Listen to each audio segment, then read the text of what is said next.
இப்போ கேக்குதா?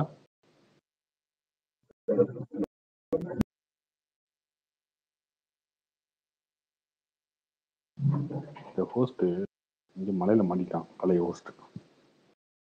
Okay bro, நானும் ரொம்ப நேரம் வெயிட் பண்ணிட்டு இருக்கோம். ஐபோன் வருவார்னு வரவே இல்லை. உங்களாம் டேக் பண்ணி போஸ்ட் போட்டோம். ஓகே ஓகே ப்ரோ, சேஃபா இருக்கீங்களா? அவரு வந்துட்டாரா? எந்த ஏரியாவில் ப்ரோ இருக்காரு? சத்யம் தியேட்டர்ல படம் பார்த்துட்டு வெளில வரும்போது பயங்கரமான மழை. எனக்கு முன்னாடி அவன் கிளம்பலாம், இன்னும் வரல. அப்பதான் ஃபோன் பண்ண வந்துட்டு இருக்கேன். ஹாய் கார்த்திக். ஹாய் அஜித் குமார். என்ன இன்னொரு ஸ்பேஸ்ல உங்களை போட்டு கழுவி ஊத்திட்டு இருக்காங்க. ஜஸ்ட் நோ ஓடிட்டு இருக்கு லைவா. ப்ரோ என்ன ப்ரோ உங்களை எல்லா ஸ்பேஸ்லயும் அடிச்சிட்டு இருக்கானுங்க. இப்ப ஜஸ்ட் நோ ஓடிட்டு இருக்கு. ஹரிஸ் இருக்காரு, இந்த அவனுக்கு வேற என்னங்க வேலை? விஜய் ஒருத்தர் நம்மளை பத்தி ஏதாவது பேசினா 4 பேர் பாப்பானுங்க, அவனுக்கு பேசியும் கேட்பானுங்க. அதனால ஏதாவது பேசிட்டு இருப்பானுங்க அட்டென்ஷனுக்காக. சுத்தி சுத்தி நீங்க மதத்தை பத்தி இருக்கிறதா பெரிய விஷயமா? ஏங்க அவனுக்கு வேற என்னங்க வேலை? அவனுக்கு அட்டென்ஷனுக்காக ஏதோ ஒன்று பேசுவாங்க. அவனுக்கு அதை கேட்கறது 4 தற்கொலை பயிலுக்கு இருப்பானுங்கல்ல. அவனுக்கு முன்னாடி இவனுக்கு வந்து நாங்க தான் பார்த்து இல்லை, நாங்க தான் ஆன்லைன்ல பெரிய ஆள் அப்படின்னு காட்டிக்கிறேன். ஏதோ ஒன்று பேசிட்டு இருப்பானுங்க. அவனுக்கு என்ன தெரியும்? விடுங்க, ஏதோ பாவம் குழந்தைங்க பேசிட்டு போகுது, கண்டுக்காதீங்க. கார்த்திக் ப்ரோ, மெய்யழகன் எப்படி இருக்கு சொல்லுங்க. மெய்யழகன் நல்லா இருக்கு ப்ரோ. படம் ஃபீல் குட் படம். இந்த ஃபேமிலி நல்லா பாருங்க ப்ரோ. மலைக்குட்டி சிங்கம் பாரி அந்த மாதிரிலாம் இல்லை. இது வந்து ரொம்ப ஃபேமிலி சென்டிமெண்ட் இல்லை. அந்த 2 பேருக்கு தான் குள்ள இருக்கு. மாமா அந்த இவருக்கும் அவங்களுக்குள்ள இருக்க. அந்த ஜல்லிக்கட்டு காலை யாரும் சம்பந்தமே இல்லை. போட்டோ சும்மா இமேஜ் மட்டும் தானா? இல்ல அது ஒரு 10 நிமிஷம் வரும், அவ்வளவுதான். பெரிய போர்ஷன்ஸ் இல்லை. அது மெயின் இல்லை, அது மெயின் இல்லை. 2 பேர்த்தோட டிராவல் தான், அதுதான் படம். 96ல எப்படி ஒரு விஜய் சேதுபதி திரிஷாவும் டிராவல் பண்ணுவாங்க, அந்த மாதிரி. பரவாயில்ல, பேக் டு பேக் இப்போ கொஞ்சம் நல்ல நல்ல படமா வருது அப்பப்ப. ஹாய் கார்த்திக் ப்ரோ, எப்படி இருக்கீங்க? நல்லா இருக்கேன் ப்ரோ.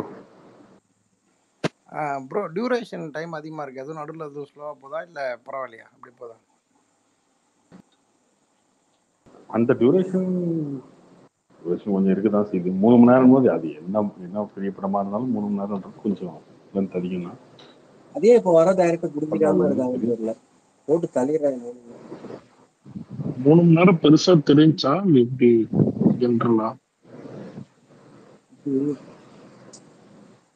அது ஒன்றும் பெருசா தெரியல. அது படம் ஃபுல்லா லைவ் சவுண்ட்ல எடுத்திருக்காங்களோ? இல்ல முன்னாடி அதெல்லாம் கிடையாது. ஒரு 7-8 வருஷத்துக்கு அப்படிலாம் அந்த மாதிரி எதுவும் தெரியல. லைவ் சவுண்ட் மாதிரிலாம் தெரியல. படத்துல நிறைய சவுண்ட் எல்லாம் இருக்காது. அது நைட்ல நடக்கிற கதை, 2 பேருக்குள்ள நடக்கிற பேச்சுவார்த்தை தான் அப்படின்றதுனால பெருசா ரோட்ல வண்டி போறது அந்த மாதிரி சவுண்ட் எல்லாம் இருக்காது. நாய்ஸே இருக்காது. ரொம்ப அமைதியான ஒரு படம் தான். 96 மாதிரி எமோஷனலா இருக்குமா? அப்படி வண்டி போறது, ஹார்ன் அடிக்கிறது, இந்த மாதிரி சவுண்ட்ஸ் எல்லாம் கிடையாது இல்ல படத்துல. ஒரு கிராமம், அந்த கிராமத்துக்குள்ளே இவங்க 2 பேரும் நைட்டு டிராவல், அதுதான். இல்ல ஒரு 10 இயர்ஸ் முன்னாடி பாட்டுக்கு முக்கியத்துவம் இருந்துச்சு, ஃபிலிம் லென்த்தா இருந்ததுன்னு. இப்ப பாட்டை யாரும் முக்கியத்துவம் பண்றது இல்லை. ஆனா 3 மணி நேரம் படம் எடுத்துடுறாங்க. பெருசா இப்ப சாங்ஸ் வச்சு இது பண்ணணும். அப்படி இல்ல ப்ரோ, 96 மாதிரி படம் இருந்தா இப்ப கூட பார்க்க ஆள் இருக்கு ப்ரோ. 96 மாதிரி படம் எடுத்தா இப்ப கூட பார்க்க ஆள் இருக்கு. இல்ல ப்ரோ, 96 படம்லாம் இப்ப கூட பார்க்கலாம். அவ்வளவு ஒரு ஃபீல் குட் மூவி. அந்த நேரம் எடுக்கிறாருன்னா எனக்கே ரொம்ப ஆமா ரொம்ப பிடிக்கும் 96. அவர் படம்ன்றப்ப பாப்போம் ப்ரோ, ஐடியா பார்த்துட்டு நம்ம சொல்லலாம் அப்படின்றத. அவரு ப்ரீவியூ தான் பார்த்துட்டு, அவர்கிட்ட ஃபுல் ரிவ்யூ கேட்க முடியாது. கேட்டா அவரு ஏதாவது ஒண்ணு சொல்லக்கூடாதுல்ல, அது எல்லாமே நம்ம பார்த்துட்டு சொல்லுவோம். பிரசாந்த் செகண்ட் ஹாஃப் ட்வீட்டே போடலையா? எனக்கு அதான் நான் நினைச்சேன் ப்ரோ, நல்லா வேணும்னு போடலையா? ஃபர்ஸ்ட் ஹாஃப் இன்ட்ரோன்னு போட்டாரு, போட வேணும் பிரசாந்த். நீங்க எல்லா படமும் பிரசாந்த் ப்ரோ போட்டதான் பாப்பீங்களா? போடுவாரியா? மலைக்கெல்லாம் வந்திருக்கோம் நினைச்சிருப்பாரு. பாத்துட்டு தான் பாக்குறீங்களா? அண்ணனை தூக்கிட்டு வந்து ஸ்பேசிக் தூக்கிட்டு தனி வீடியோ எல்லாம் போட்டிருக்காரு லண்ட பத்தி. அவரு எங்க நேற்று சொன்னதுல முந்தானத்து சொன்னதில்ல கார்த்தி, திருப்பதியில சரியில்லை, அதுதான் வீடியோவா போட்டிருக்கேன். கார்த்தி ப்ரோ முடிஞ்சா என்ன பிரேம் அவங்கள பண்றது? வந்து இந்த திருப்பதி ஸ்பேஸ் திருப்பதி கூட்டு பக்கத்துல வாங்க. இருக்கவங்கலாம் முன்னாடி மாதிரி பக்கத்துல இருக்கவங்க நிறைய பேர் மாடை வச்சுட்டு இருப்பாங்க. அவங்ககிட்ட நெய் வாங்கினீங்கன்னா அவங்க வீடு வசதிலாம் வீடுலாம் செல்வ செழிப்பா மாறும். எப்படிப்பட்ட பிரில்லியன்ட் ஐடியா அது! 2000 டன்னு அங்கேயே பண்ணலாம். இல்ல அவரு அது இதெல்லாம் எங்க அண்ணன் சீமான் 5-6 வருஷமா பேசிட்டு இருக்காரு ஸ்டேஜ்ல. அப்படி பக்கத்துல எதுக்கு மாடு மட்டும் அப்படியே பக்கத்துல எங்க ஒரு ஃபேக்டரி போட்டீங்கன்னா அப்படியே மிச்சம் மாற பாலை கெட்டு போன அவரோட பால்கோவா நான் போட்டு டைம் பாஸ் வித்தரலாம். நோட் பண்ணிட்டேன். அவரால் லாங் டேர்ம் கான்ட்ரவர்சியலால பண்ண தெரியல, பாதியிலே போயிடுறாரு. எதா ஆமா, இருந்தாலுமே அவரால் பேச முடியல. நிறைய விஷயத்துல நோட் பண்ணிட்டேன். அவருக்கு அந்த அளவுக்கு ஒரு இது இல்லை, அப்படியே அந்த அளவுக்கு பால்ல அது ஒரு திறமை இல்லை. அதான் முறை உண்மை. ஊத்தி விட்டீங்கன்னா தயிர் ஆயிரும். அப்புறம் தயிரை பாக்கெட் போட்டு வித்தரலாம். எவ்வளவு ஐடியாஸ் இருக்கு. அதிகபட்சம் ஒரு அரை உட்காந்து மணி யோசிச்சோம்னா நேரம் ஐடியா உயிர் வந்துகிட்டே கொடுப்பாரு. இருக்கும். அதுக்கப்புறம் அதெல்லாம் எல்லாமே பேசிடலாம் நம்ம. ஒரு அரை மணி நேரத்துக்கு அப்புறம் தலைவனுக்கு செல்ஃபி எடுக்காது ஓடிடுவாரு. நம்மளால பேச முடியும். இருங்க, இந்த ராம்குமார் ரொம்ப பாவம். அவனுக்கு ஒரே ஒரு ரிப்ளை போட்டு வழக்கு கொடுத்துட்டு வந்துடும்.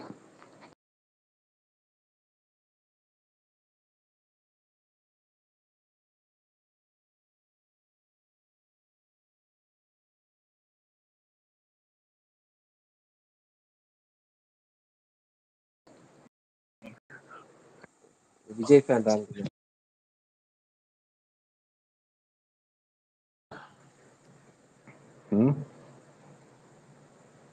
ஏங்க இப்ப இருக்கிற நிலைமையில எப்ப சண்டை வரும்னு தெரியல. பெரிய டைரக்டர் தான் யாரையும் கூப்பிட்டு திடீர்னு வந்தான்ற மாதிரி இருக்கு. கொஞ்சம் இன்டர்வியூ தானே போயிருக்காரு. கார்த்தி இதுல கூட ராபின்சனும் சேர்ந்துக்கிட்டாரு. நீ போடுறப்போ கூட வேற டீம் போட்டீங்கன்னா எனக்கு நடுவில் ராபின்சனும்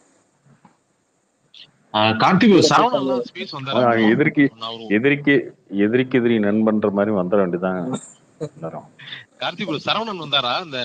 அவனுக்கு என்ன சந்தோஷம், அவனுக்கு ஒரு சந்தோஷம் எழுதுல. வந்தாரு ப்ரோ, ரிலீஸ் அப்போ வந்தாரு. அதான் ரொம்ப அதான் கேட்டேன். நம்ம அந்த ஃபர்ஸ்ட் படம் எடுத்தப்பலாம் வந்தாரு. அப்பலாம் நம்ம ஸ்பேஸ் கேட்டோம், ஒரு ஸ்பீச்லாம் தான் கேட்டேன். வந்தாரு பேசினாரு, படத்தை பத்தி பேசினாரு. ஹலோ கார்த்தி ப்ரோ, 1 வீக் முன்னாடி நீங்க சீமான் இப்போ விஜய் பத்தி பேசுறதுலன்னு சொன்னதுக்கு இன்னைக்கு ஆன்சர் தெரிஞ்சுட்டு பாத்தீங்களா ப்ரோ? ஏங்க நான் தான் 1 மாசத்துக்கு முன்னாடியே சொல்லிட்டேனுங்க. அது இவரு காங்கிரஸ் கூட சீமான் வந்து சீமான் ஒரு எப்படி 15 காங்கிரஸ் கூடன் கிடையாது. சீமான் விஜய் மீட் பண்ணி 2-3 மாசமா டிஸ்கஸ் பண்ணாங்க, பேசினாங்க. இந்த எலெக்ஷன்ல வந்து அவர் மைக் சிம்பிள் போட்டாரு. அவருக்கு தான் நான் ஓட்டே போட்டேன்னு சொல்லி சொன்னாரு. அதெல்லாம் அவர் வந்து சொன்னாருன்னா பர்சனலா அவர் விஜய் வந்து ஓட்டு போட்டதே நான் சொன்னதுக்கு தான். அதெல்லாம் எல்லாமே உண்மைதான். சீமானுமே எதிர்பார்த்தாரு நம்ம கூட்டணி வச்சிடலாம் அப்படின்னு. ஆனா அந்த இதுக்கப்புறம் வந்து அந்த திராவிடம் அந்த பாலிசி அவங்க கிட்ட விஜய் கிட்ட சொன்னவங்க என்ன சொன்னாங்க, அவரோட அட்வைசஸ்லாம் சீமான் உள்ள வந்தாருன்னா அந்த தெலுங்கு ஓட்டு மற்ற லாங்குவேஜ் ஓட்டெல்லாம் நமக்கு போயிடும், சீமானுக்கு நெகட்டிவ் ஓட்டு நிறைய இருக்குன்னு சொல்லியிருந்திருக்கலாம். ஏதோ ஒரு காரணம். ஸோ அதனால திராவிடம் அந்த ரூட்ல போயிடலாம் அப்படின்னு சொல்லி விஜய் நினைச்சா, சீமான் அது ஒத்துக்கலன்னு சொல்லி வந்துட்டாரு. அது வந்துதான் ஒரு 15-20 நாளைக்கு முன்னாடி மதுரையிலேயே ஏதோ ஒரு இடத்துல ஏர்போர்ட்ல 234 தொகுதியிலையும் தனியா நிக்க போறா, 60 கேண்டிடேட் ஆல்ரெடி செலக்ட் பண்ணிட்டுன்னு சொல்லிட்டு போயிட்டாரு. விஜயமே கன்ஃபார்மா தனியா நிக்கிற மாதிரி தான் நினைக்கிறேன் ப்ரோ. அதே மாதிரி திருப்பதில இஷ்யூக்கு டிவிக்குல ஒரு அறிக்கை விஜய் பிடிச்சிருக்கு பிடிக்கல ரெண்டாவது. ஆனா உண்மையாலுமே அவர் எதுக்கு ஆரம்பிச்சது அது இம்பாக்டே இல்லாத மாதிரி தான் இருக்கு. ஒரு பாலிடிக்ஸ் அந்த பிரச்சனைக்கு அந்த ஸ்டேட்ல நடந்த பிரச்சனையில அதுலயுமே முழுசா எந்த முடிவும் சொல்லல. அதுல கலப்படம் இருக்குன்னு சொல்லியிருக்காங்க. அதுக்கு 5 பொருள் ஏதாவது ஒரு பொருள் இருக்கலாம் அப்படின்னு சொல்லியிருக்காங்க. மாட்டுப்பருப்பு கன்ஃபார்ம் ஆகல. இவனுங்க குதிக்கிற மாதிரி இன்னும் பீஃப் கன்ஃபார்ம் ஆகல. கலப்படம் இருக்கு, பாம் ஆயில் கூட இருக்கலாம் அப்படின்னு சொல்லி கலப்படம் இருக்கலாம். கலப்படம் கன்ஃபார்ம் இருக்கு. பட் அந்த கலப்படம் என்னவா இருக்குன்னு சொல்லல அப்படின்னு. அங்க ஆந்திரா இப்போ கவர்மெண்ட் மாறி இருக்கிறதுனால, புதுசா அந்த கவர்மெண்ட்ன்றதுனால பாருங்க, இதுக்கு முன்னாடி இந்த கவர்மெண்ட் வந்து கலப்படம் பண்ணிருக்கு அப்படின்றது சந்திரபாபு நாயுடு வந்து எக்ஸ்போஸ் பண்றாரு. அது அந்த ஸ்டேட்டோட பாலிடிக்ஸ். அதுக்கு வந்து டிவிக்கு இதுக்கு கருத்து சொல்லணும். இல்ல ப்ரோ, இது திமுகவே ஹிந்து சென்டிமெண்ட் சம்பந்தப்பட்டது ஆல் ஓவர் இந்தியாக்குமே இது பொருந்துங்களா? இது நம்ம திருப்பதிக்குள்ள அதுதாங்க ஒரு முடிவா இல்ல அதுதான் முடிவா வந்து இது நடந்திருக்கு, இவங்க பண்ணிருக்காங்க அப்படின்னு சொல்லி வந்தா அது இது நடந்துச்சுன்னா அவங்க மேல ஆக்ஷன் எடுக்கணும், தண்டிக்கணும் அப்படின்னு சொல்லலாம். இல்ல அதுல வந்து பாம் ஆயில் மாதிரி கலப்படம் பண்ணியிருந்தாங்கன்னா அந்த கம்பெனியை வந்து சீல் வைக்கணும், அந்த மாதிரி சொல்லலாம். அந்த மாதிரி விஷயங்கள் என்னன்னு தெரியாம சும்மா எஃப்ஐஆர் மட்டும் போட்ட உடனே ட்வீட் அவன் போட்டிருந்தாரு தூக்கில் போட்டு சொல்ற மாதிரி ப்ரோ இந்த ராகுல் கோயிலோட காந்தி புனிதத்தன்மை. அவர் எத்தனை இதுக்கு விஜய் கருத்து போட்டிருக்காரு, இதுக்கு போகணும்னு கேக்குறீங்க? அவர்தான் இல்ல எல்லாத்துக்கும் கட்சி ஆரம்பிச்சு 7 மாசம் ஆகுது, சொல்லிட்டு இருக்காரு. அப்படியே அப்புறம் லெட்டர் என்னமோ பேட் லட்டுக்கு கட்சி தானே, மட்டும் ஒரு என்னமோ அறிக்கையை போட்டு விட்டுற வேண்டியதானே இல்ல 10ஓட லட்டுக்கு 11. மட்டும் கருத்து சொல்லல, மத்த 99% எல்லாத்துக்கும் கருத்து சொல்றாரு மாதிரி கேக்குறீங்க. இல்ல ப்ரோ, அதான் ப்ரோ சொல்றேன், நடத்துறது லெட்டர் பேட் கட்சி, அதுல ஒரு ஒரு அறிக்கையை போட்டு விட்டுருவோம், அதுக்காக தான் கேக்குறேன். அப்படி நான் சொல்லல, அப்படி இல்ல, நான் அஜித் ரசிகா அப்படி வந்து சொன்னேன், அறிக்கைக்கு சொல்றேன். சரி, வெயிட் பண்ணிட்டு இன்னும் கரெக்டா ஒரு மாசம் அவ்வளவுதான். அக்டோபர் 27 அந்த மாநாட்டுல சொல்லிட்டு போறாரு 31 தீபாவளி. ப்ரோ. அதே மாதிரி கார்த்தி ப்ரோ, எனக்கு உங்ககிட்ட ஒரு கார்த்தி ப்ரோ, இப்ப ஏதோ நியூஸ் பார்த்தேன். ஆக்சுவலா அந்த மாநாட்டுக்கு அனுமதி கொடுத்துட்டாங்கன்ற மாதிரி தந்தி டிவில போட்டிருந்தாங்க ட்விட்டர்ல. அது எப்படி கொடுப்பாங்கன்னு தெரியல ப்ரோ, ஏன்னா அது வந்து பெரிய டிராபிக் ஆகிற ஏரியா. இவங்க எப்படின்னா ப்ரோ, 31 தீபாவளி அப்படின்றப்ப அவ்வளவு டிராபிக் ஆகிற ஏரியா எப்படி பர்மிஷன் கொடுப்பாங்கன்னு தெரியல ப்ரோ. நான் சொல்லிடுறேன், மந்த் எண்ட் அவன்கிட்ட காசு இருக்காது, துணிமணி, ஃபேமிலிக்கு பட்டாசு, ஸ்வீட் அது இருக்கிறதுக்கு பயங்கரமான ஒரு ஃபர்ஸ்ட் வீக் வந்தா கூட பணம் பட்டாசு எல்லாம் கொடுக்குறாங்களாமா அந்த குடும்பத்துக்கு? பயங்கர அவன் கஷ்டத்துல இருப்பான். இல்ல அஜித்குமார் இது புது கட்சி சரியா? மாநாட்டுல 50,000 பேர் இருக்காங்க, 1,00,000 பேர் இருக்காங்க, 2,00,000 பேர் இருக்காங்க, 3,00,000 பேர் இருக்காங்கன்ற பிரச்சனை இல்ல. அவர் என்ன பேச போறாருன்றது போய் சேர்ந்துரும். டிஜிட்டல் மீடியா இருக்கிறதுனால எல்லா இடத்துலயும் போய் சேர்ந்துரும். அதனால கூட்டம் சேருது, அதிகமா சேருது, கம்மியா சேருது, அது மேட்டர்ல. 5,00,000 பேரை கூட்டி வச்சுக்கிட்டு எதுவுமே பேசாம சாதாரணமா வந்து கட்சி கொள்கை, ஏதோ ஒரு கொள்கை, கமலஹாசன் மக்கள் நீதி மையத்தை கொள்கை சொல்றேன்னு சொன்னார்ல, எல்இடியில 4 விஷயத்த போட்டுட்டு பாத்தீங்களா, ஒரு பானை சோற்றுக்கு ஒரு சோறு பதம், அந்த மாதிரி இந்த கொள்கை, முழு கொள்கையை விரைவில் புத்தகமாக போட்டு கொடுக்கிறோம் அப்படின்னு சொல்லிட்டு போயிட்டாரு. அவரு அந்த மாதிரி பண்ணீங்கன்னா நீங்க 5,00,000 பேர் கூப்பிட்டு வச்சு பேசினாலும் நியூஸ் இல்ல. 50,000 பேர் வந்தா கூட சோர்ஸா நீங்க பேசுனீங்கன்னா அது பெருசா போய் திமுக நடக்கும். எல்லாமே ஒரு மாசம் கழிச்சு தானே தெரியும். இப்ப எப்படி சொல்ல முடியும்? இவரு ஏடிஎம்கே ஆட்சி இருக்கப்ப அவங்கள கேள்வி கேட்பாரு, ஆனா திமுக ஆட்சி வந்ததுல இருந்து பெட்டி பாம்பால இருக்காரு. அப்ப அரசியல் இல்லையே. டிஎம்கே ஆட்சி வந்ததுக்கு அப்புறம் பீஸ்டுக்கு ஆடியோ லான்ச்சே நடத்தலையே. இல்ல அதான் பெட்டி பாம்பாயிட்டாரு டிஎம்கே ஆட்சி. ஆனா இவனுங்க சப்போர்ட்டர்ஸும் எனக்கு என்னமோ இவனுக்கு ஒரு சைலண்ட் டிஎம்கே சப்போர்ட்டர்ஸ் தோணுது ப்ரோ. அதான் எல்லாவன்ட்டையும் சண்டை போட்டு வைக்கிறாங்க. இவனை எப்படி திமுக தான் குத்தப்படுறானு, ஏன்னா எல்லாருமே இவனுக்கு முந்தி திமுக தானே இருந்தானுவேன். ஸோ இவனு சைலண்டா ஒரு டபுள் கேம் ஆடுற மாதிரி இருக்குது எனக்கு இவங்களோட அப்ரோச்சை பார்க்கப்ப.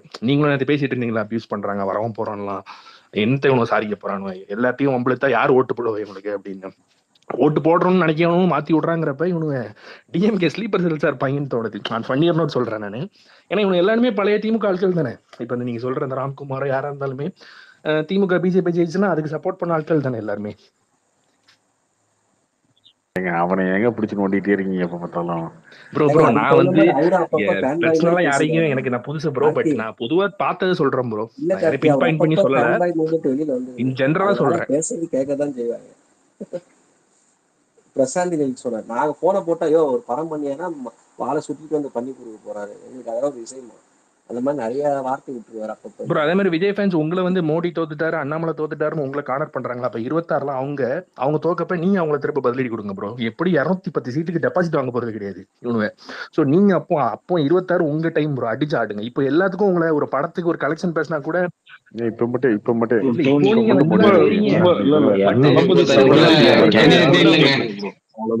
அவ்வளவுதான் அதோட முடிச்சிடும்.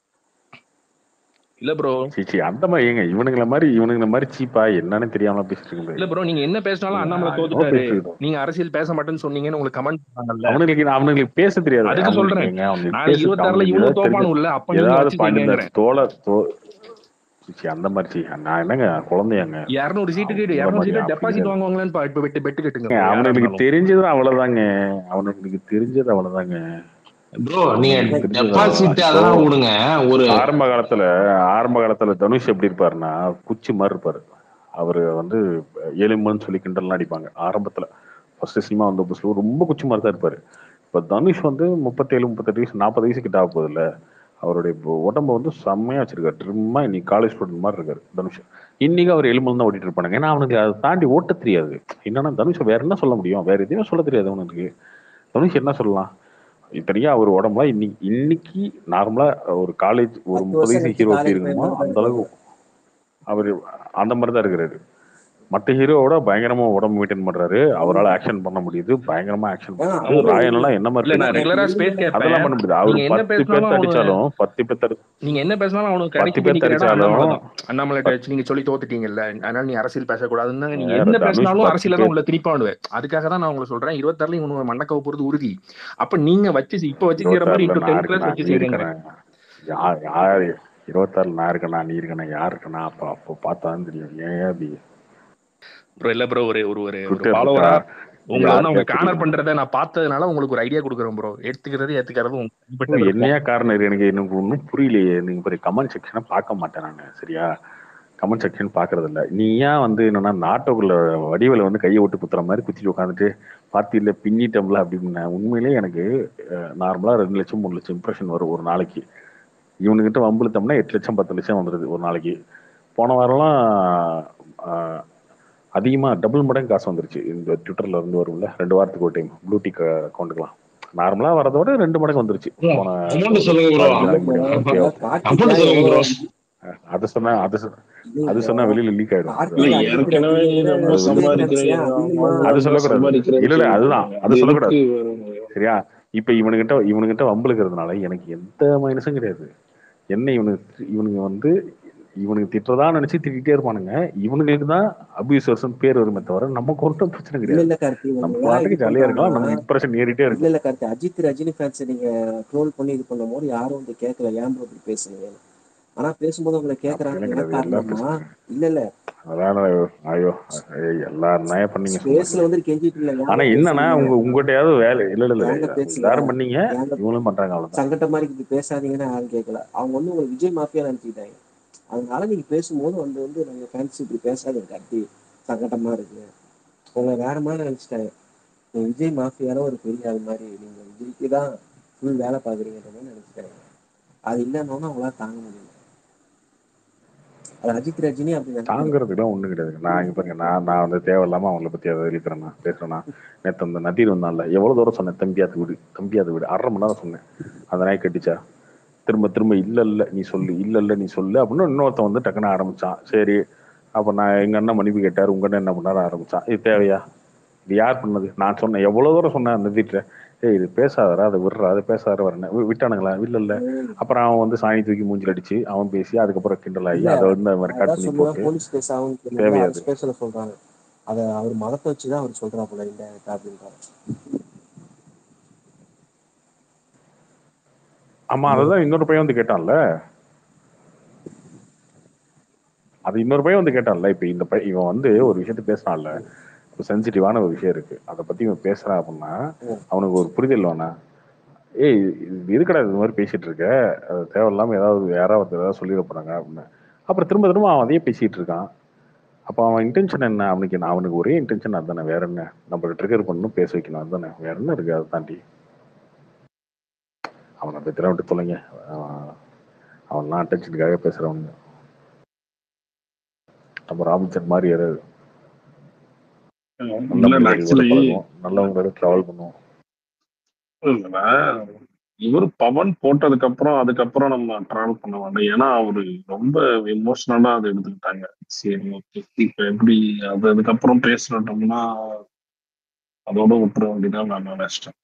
இன்னொன்னு, நேத்துக்கு அவரு கார்த்திக் போட்டாரு அந்த ட்வீட், திருப்பி அதை பத்தி இது போட்டாரு. அவ்வளவு ஒரு டெப்டி சிஎம் அவரு ரிப்ளை கொடுக்கணும் அவசியம் இல்லை. அதான் மெயின்.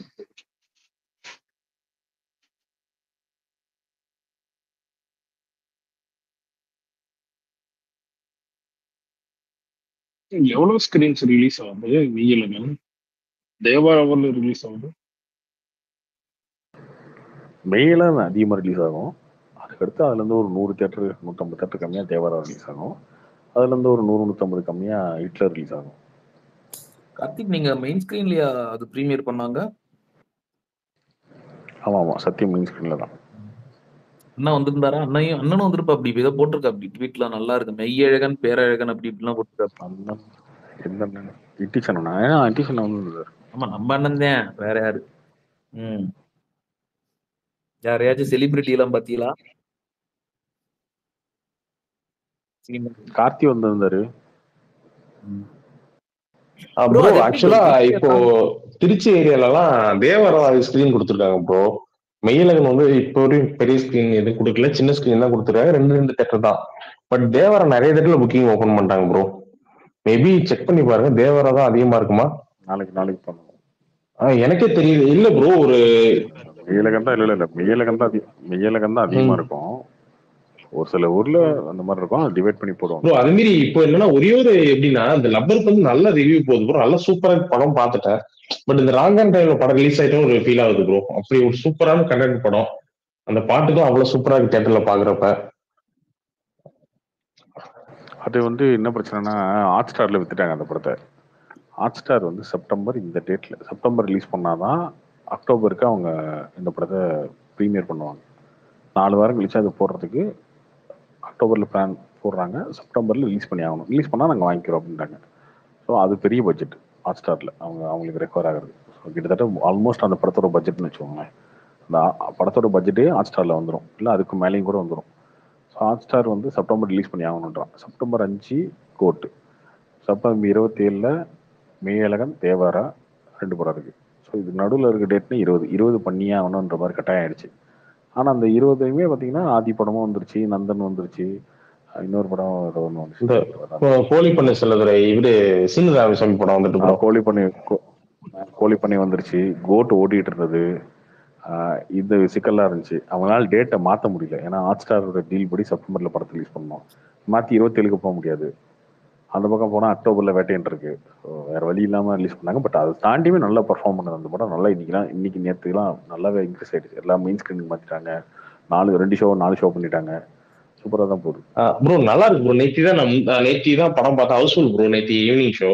பட் என்னன்னா இதுக்கு எப்படிதான் மஞ்சுவல் பாய்ஸ் எல்லாம் ஒரு டைம் இருந்தது ப்ரோ. கண்டிப்பா. நீங்க சொன்ன மாதிரி செகண்ட் வீக்ல கண்டிப்பா ஒரு பிரச்சனை இருக்கு அந்த படத்துக்கு. ஏன்னா எல்லாமே மெயின் ஸ்கிரீன் வந்து தேவாரா மெய்யழகன் போட்டுட்டு இந்த படத்துக்கு ரொம்ப கம்மியான ஷோஸ் கொடுப்பாங்க, சின்ன சின்ன ஸ்கிரீன்ல மாத்திடுவாங்க. அதெல்லாம் பிரச்சனை இருக்கு, அது ஒன்றும் பண்ண முடியாது. படம் பயங்கரமா ஹிட் ஆனா மட்டும்தானே தேவாரா ஸ்கிரீன்ஸ் இன்க்ரீஸ் பண்ணுவாங்க. கேஜிஎஃப் மாதிரி பெருசா ஹிட் ஆனா இன்க்ரீஸ் பண்ணிடுவானுங்க. இல்ல ப்ரோ, அக்ரிமெண்ட் ஒன்று போட்டிருப்பாங்களே. ஆமா அந்த மாதிரி கேஜிஎஃப்க்கும் தேவாராக்கு சம்மந்தம் கிடையாது. ஆனா தேவாராக்கு தெலுங்கு ஓப்பனிங் சூப்பரா இருக்கும். ஸ்கிரீனுக்கு அக்ரிமெண்ட்லாம் கிடையாது. மேக்ஸிமம் படங்கள் எந்த படம் நல்லா போதோ அது வந்து ஸ்கிரீன். Okay bro. இப்போ வந்து மஞ்சள் பாய்ஸ் டைம் இருந்தது இப்போ பிப்ரவரி ரிலீஸ் ஆகி 1 வீக்கோ செகண்ட் வீக் கழிச்சு தான் நமக்கு வந்து கண்டென்ட் நல்லா ரீச் ஆனதுக்கு அப்புறம் தான் ஸ்கிரீன் இன்க்ரீஸ் பண்ணாங்க தமிழ்நாட்டுல. ஸோ அது மாதிரி இந்த படத்துக்கு ஒரு டைம் ஆயிட்டு ப்ரோ. இந்த படத்துக்கு ஒரு கிடைக்கலன்னு ஒரு ஃபீலா இருக்கு. அதுதாங்க அந்த படத்துக்கு அந்த ஓடிடி டீல்னாலதான் அந்த பிரச்சனை. அது ஒண்ணுமே பண்ண முடியாது, மாத்த முடியாது, வேற வழியே இல்லை. 20 பண்ணியாகணுன்ற கட்டாயம். இந்த வருஷத்துல சுரேஷ் காமாட்சியோட 2 படம் ரிலீஸ் ஆயிருமா? இது பாலா படமோ இந்த படமோ ஏதாவது பிளான்ஸ் இருக்கா? தீபாவளி முடிச்சு எதிர்பார்க்கலாம் நவம்பர்ல. 2 படமே இந்த வருஷத்துலயே. தெரியல, நான் அவர்கிட்ட பேசி ஒரு வாரம் இருக்கும். கண்டிப்பா ஒரு படமா எதிர்பார்க்கலாம். ஃபர்ஸ்ட் வணங்கான் தான் வரும்னு நினைக்கிறேன். வணங்கான் தான் ஃபர்ஸ்ட் வரும். வெங்கட் பிரபு இப்போ கோட் அது ரிலீஸ் ஆனதுக்கு அப்புறம் கூட மேபி பார்ட்டி ஏதோ ரெஸ்யூம் பண்ணுவாங்க அப்படி இப்படின்னு சொன்னாங்களே. நான் சொல்றது பார்ட்டி மூவி, அந்த சஸ்பெண்டட் மூவி, அது எதுவும் பண்ணுவாங்களா இந்த வருஷத்துல? இது இந்த ப்ரொடியூசர் சிவான்னு நினைக்கிறேன். அப்போ அவருதான் அது சிவா. I think so. ஆமா அவர் தான் நினைக்கிறேன். ஆமா டி சிவா அவர் தான். அந்த வலைபேச்சில் அடிக்கடி சொல்லியிருக்காங்க ஏதோ ஒரு இந்த கண்ட்ரில எல்லாம் போய் எடுத்து அந்த காம்பன்சேஷனுக்காக வெயிட் பண்ணிருக்காங்க.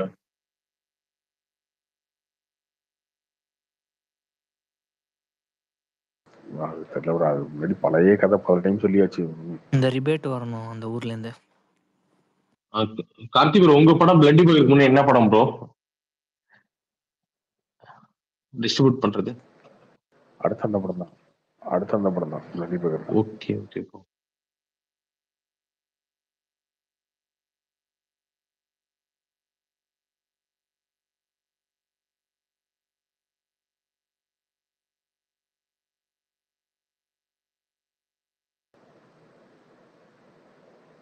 என்ன வெங்கட்? சொல்லுங்கண்ணா. படத்தை பாத்தீங்களா? சொல்லவே இல்லையா? நான் ஃப்ரைடே பெருசாக எழுதலை. யூஸ்வலாக ஃப்ரைடே ரிவ்யூ போடலான்னு எனக்கு பட்ட ஒரு இது மாத்திரம் போட்டிருந்தேன்.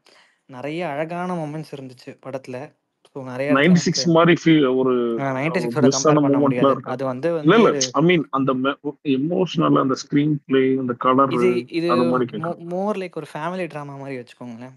இது வந்து சரி வரும் சரி வரும் சரி. ஓ பகிரன்ல பகிரனே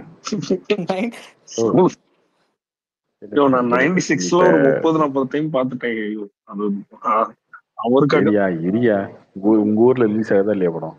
ஆமா ரிலீஸ் ஆகுது. ரிலீஸ் ஃப்ரைடே ஆகுதா? தானே ரிலீஸ் ஆகுது. டிக்கெட் ஃப்ரைடே ரிலீஸ் ஆகுதுல்ல. முதல்ல டிக்கெட் புக் பண்ணிட்டு ஸ்கிரீன்ஷாட் போட்டு டிக்கெட் புக் பண்ணிட்டு அதுக்கப்புறம் கதை சொல்றேன். கதை வேணாம், எப்படி எப்படி இருக்கு அது. நீங்கள் ஆக்சுவலாக கண்டிப்பாக தேட்டரை புக் பண்ணி அப்புறம் சும்மா இல்லை நீங்கள் வந்து தேட்டரில் பார்க்க வேண்டிய படம் தான். அதனால் புக் பண்ணிவிடுங்க கண்ணை மூடிட்டு, யோசிக்கவே வேணாம். ஸோ ஒருத்தங்களுக்கு அதை எப்படி எடுத்துப்பாங்க அப்படின்ற மாதிரி நிறையா ரொம்ப ரொம்ப அழகான படம் இது. ஆக்சுவலாக சொல்ல போனால் கார்த்தி வந்து பயங்கர வெகுலியா ரொம்ப எக்ஸ்ட்ராடினரியா பெர்ஃபார்ம் பண்ணியிருக்காரு. கார்த்தி சூப்பரா நடிச்சிருக்காருங்க. அவருக்கு வெங்கட் அவரு ஈஸியா செட் ஆயிருது.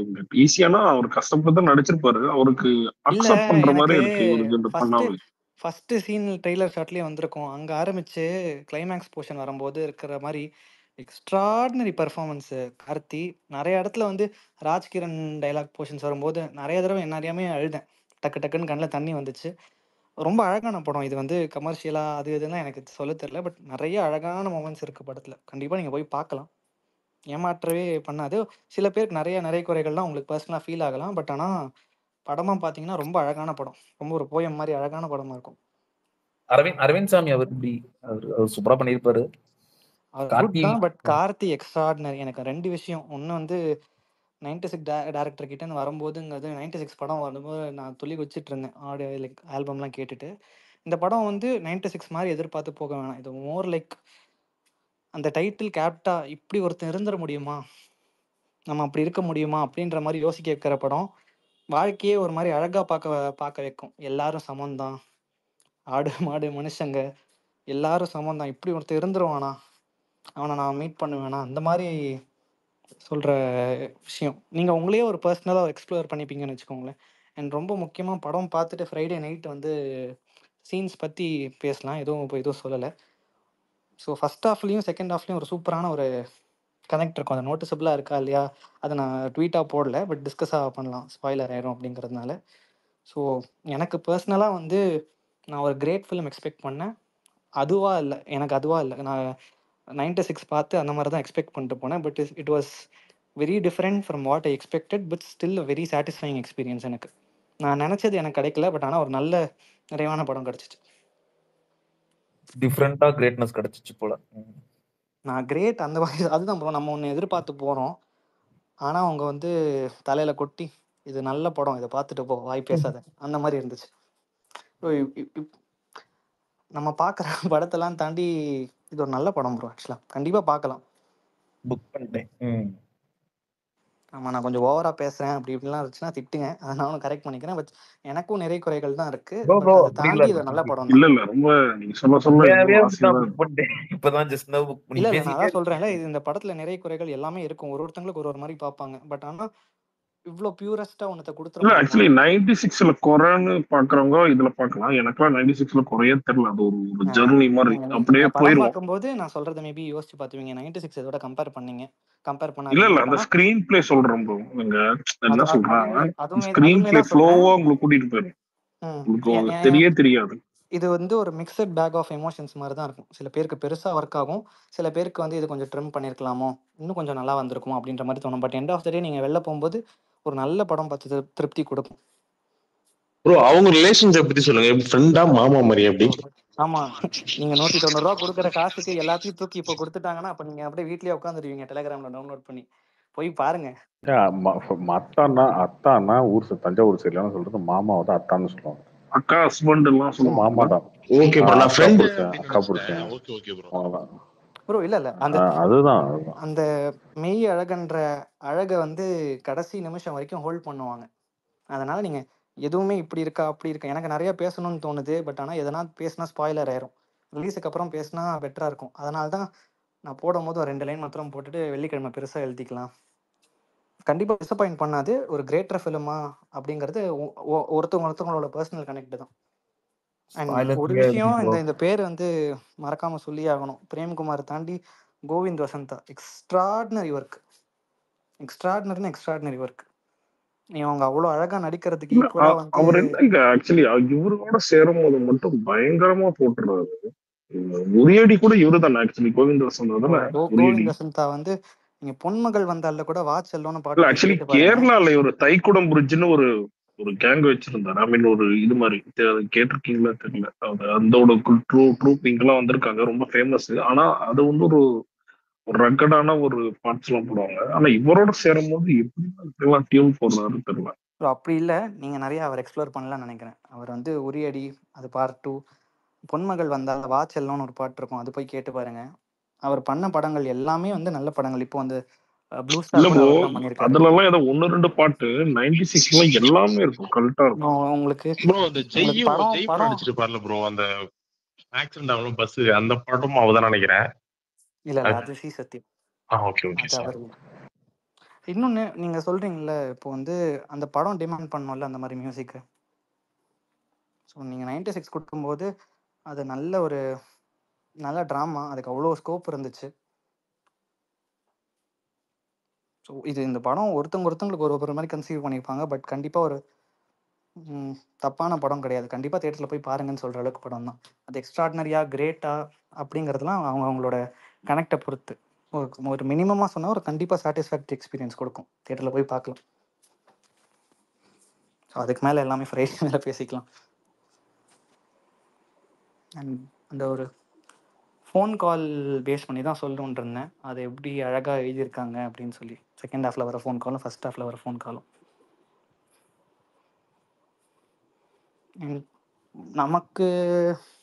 நமக்கு தெரியும்ல நம்ம நல்லவங்களா கெட்டவங்களா. நம்ம நிறைய இடத்துல தப்பு பண்ணாலும் வெளில நடிச்சுக்கிட்டாலும் நமக்கு தெரியும்ல நம்ம அந்த இடத்துல தப்பு தான். சில டைம்ஸ் நம்மளோட ஈகோ தடுக்கும், அதை போய் வெளில சொல்லாமல். அது எல்லாத்தையும் ஒரு பிரேக் பண்ணுற படமா ரொம்ப சிம்பிளான கதைங்க அது. ராபின்சன் ஒருத்தன் ஊர் பக்கமே போகாம இருக்கான், ஊர்லயே எதுவுமே பிடிக்காம ஊர் விட்டு வந்தவன் 20 வருஷம் கழிச்சு அந்த ஊருக்கு போறான். வேண்டாம் இருப்போம், ஒரு கல்யாணத்துக்கு போறான். போயிட்டு உடனே போற தலையை காட்டுறான், வரும். அவ்வளவுதான் அவனுடைய முடிவா இருக்கும். ஆனா அங்க போனா அவங்க மேல காட்டுற பாசம் அதுதான், அவ்வளவுதான். அதுதான் லைன். அது எல்லாருமே ரிவ்யூ போடுவாங்கல்ல. அங்க போனதுக்கு அப்புறம் அவனுக்கு இருக்கிற அந்த அங்க நடக்கிற எக்ஸ்பீரியன்ஸ் வந்து ஐயோ நம்ம இவ்வளவு நாளா தப்பா வாழ்ந்துட்டோமே நினைக்க வைக்கிற மாதிரி இருக்கும். அவ்வளவுதான். அதே மாதிரி அவங்க சீன் எழுதினது அது எல்லாமே வந்து ஒரு மாதிரி பயங்கர மன நிறைவா இருக்கும்.